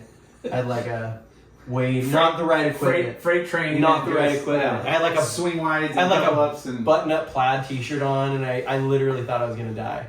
And go deeper. Yeah, Taylor was taking off so deep, and he was like 13. Yeah, and I was like, all right, I'm going back to restaurants. Drop me off, Did you charge wedge like those No, days? I didn't. Like, I grew up, like, I lived in Seal, so I like surfing Southside Seal. Yeah. But, like, wedge is just so hectic. Like, watching everybody just, like, fight for waves. I was tripping when I started seeing photos of Taylor there.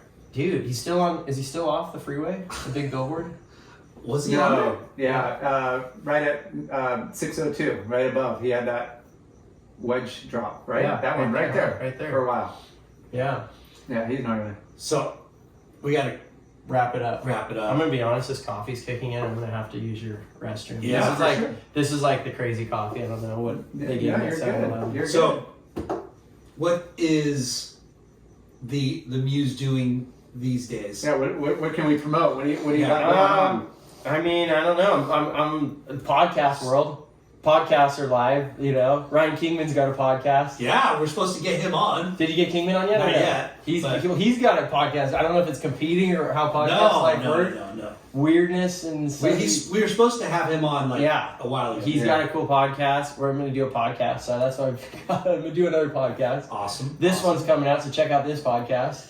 I'm going to Japan in a week for kind of connect with some people, and then there's like a big motorcycle car show that me and my dad kind of are invited over to. It's like a Moon Ice Hot Rod Custom Culture show, but I haven't been in Japan in since 19, so that's pretty cool. Things are kind of weird, I think, still over there, so we don't know how cool it will be. Yeah. But and then I'm gonna surf next week. Waves are gonna be good next week. Secret spot 1 through 14 will be pumping, I think. Yeah. And then just at the shop building bikes and trying to just surf more too, trying to get some more trips going to some better waves. Mexico. So is Cycle Zombies, are you doing clothing with it too? Yeah, doing apparel and some accessories and stuff. Yeah, just pretty a lot of printable stuff, some like collab stuff, but I'm not really trying to do cut and sew yet just because, Crazy. 15,000 units on a a little risky. a little risky. Yeah. A little risky, and then it shows up 2 months late, and then you miss your sales, and your whole family's eating at that one.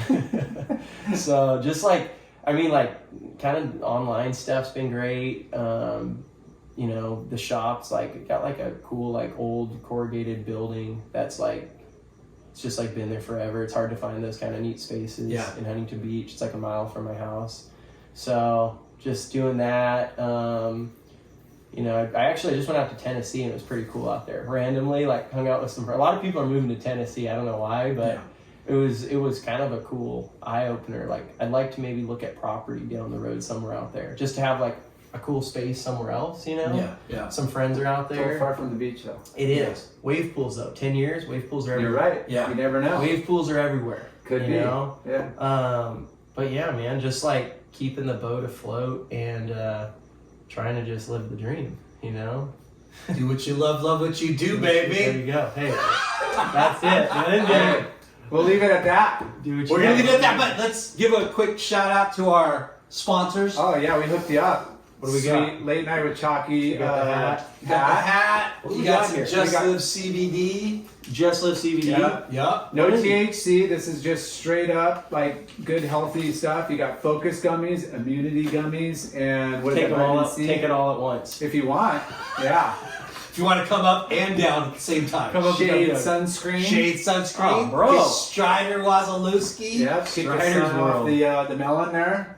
Did we get Strider on yet? We have. Yes. We've had amazing. One. We got to do a Great. follow up though. We gotta do a follow And then some free bonsai bowls right Bro, is You this know? what's the guy Joe? there. Joe Bard. Joe Bard. JJ bonsai. Wessels came over to my house yesterday. He's on the flow team. And what's the boy over there? Crunchy? Crunch, yeah. Yeah. I met Crunchy through Brophy. And we talked like about Dude. running or something. He's but- a goofy footer too, bro. Bro, that's Yeah. what's up. So the street right there, There HB, we go. they got Dinner. 7 locations. Yes. They do. They do. They're I rocking. gotta meet Joe. I heard Joe's So- got like a pretty wild collection of old 80s skateboards and stuff. He does. Surfboards, He loves it. skateboards. Yeah. He's like an antiquer too. Dude, this is actually kind of the spot. I'll be honest. Yeah. It's so good. Yeah. Yeah. It's kind of the spot. Bro. Anybody else? We finally did it. Shoots beer. Shoots. Ashland. Shoots. We need Villager, some shoots. We're running a little low. Caballero pools and spas. Are they doing replaster jobs? Yes. Maybe. Okay, there we go. Okay. Caballero, come over to the house. I need a replaster. Earth Pack. Earth back. Yeah, they bought. Neon Wave. Wave pool? No. No, it's a Surf shop sick in- boutique in Oh, killer. Rochester, New York.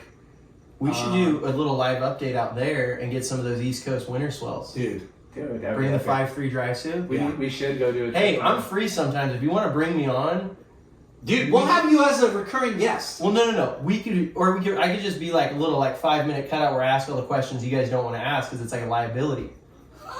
You know, There's no shame in this game. Yeah, We don't- yeah, they can't take what's. But we like, nothing we there. like what you're proposing, and we're definitely in. Dude. Yeah, You got a smooth This has talk over been here. awesome. Scotty, Rambo, Stopnik, Rambo? Cycle Zombies. we're not gonna have to edit anything. It's just going live. Yeah. It was live. Yeah. This is it. That's what I told. It's already been I on the told web, Lindsay yeah. it was a live one, and she was like, "You better think what you're gonna say." No. So I think I kept it pretty. You We'll, kept we'll it cut pretty it. We'll cut out PC. about 70% of this. Yeah. That's I'm it. just kidding. Dude, Scotty, Yeah. Alrighty, guys. Congratulations on everything. good Thanks luck in for, Japan. I probably wouldn't be doing it, Keep if it shredding. wasn't for the quote. Yeah. Right? There we Keep shredding. go. There we go. Peace. Thanks, you guys. Alrighty, man. Dude, that was pretty awesome. If I-